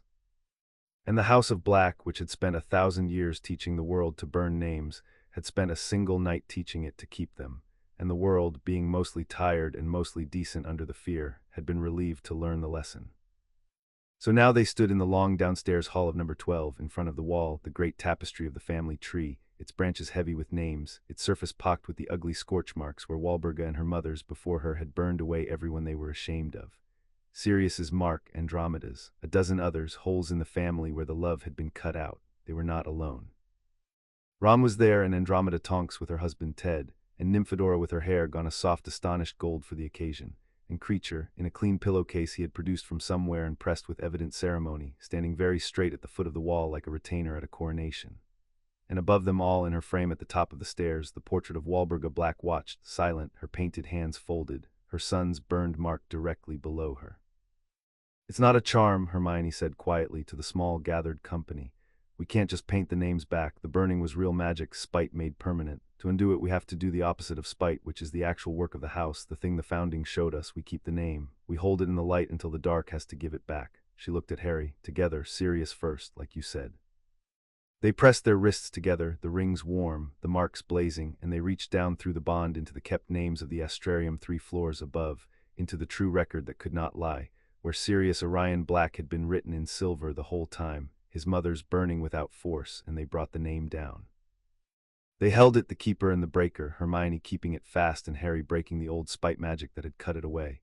And on the scorched wall the ugly burn mark grew warm and warmer, and then silver light welled up out of it like water finding its level. And the scorch healed, the wound closed, and there in the family tree where his mother had tried to erase him, the name wrote itself back in living silver fire, Sirius Orion Black. Harry's throat closed entirely. He had not expected it to hit him so hard, had thought somehow that winning the house and the war and the law would have used up all the feeling. But the sight of his godfather's name burning back into the wall where it belonged, lit and kept and impossible to burn again, undid something in him that had been clenched shut since the veil, and he felt Hermione's hand tighten in his, felt the bond carry her own tears across to him, and neither of them was ashamed. "Hello, Padfoot," Harry said very quietly to the burning name. "Welcome home. I kept your house. We're going to make it the kind you'd have wanted." They lit them all then, one by one, the whole afternoon, Andromeda's name, and she wept to see it, her own husband's arm around her, her name burning back into the family that had cast her out beside her sisters and her daughter S. And the dozen others, the cousins and the great-aunts and the children, every soul the house had been ashamed of, brought down out of the true record and held in the light and written back into the living wall, until the great tapestry blazed with restored names and there was not a scorch mark left on it anywhere. 1,000 years of a family, whole at last, the burned and the kept together, exactly as the founding had said it was always meant to be. And when it was done, when the wall blazed silver from end to end, and the small company stood looking at it in a silence too full for words, the portrait of Walburga Black at the top of the stairs above her restored son's name spoke for the last time. "You have undone everything I built," she said, and her cracked voice held no anger, only a vast and ancient weariness lifting at last into something like peace. "Every burning, every wall, every lie I cut into this family with my own hand.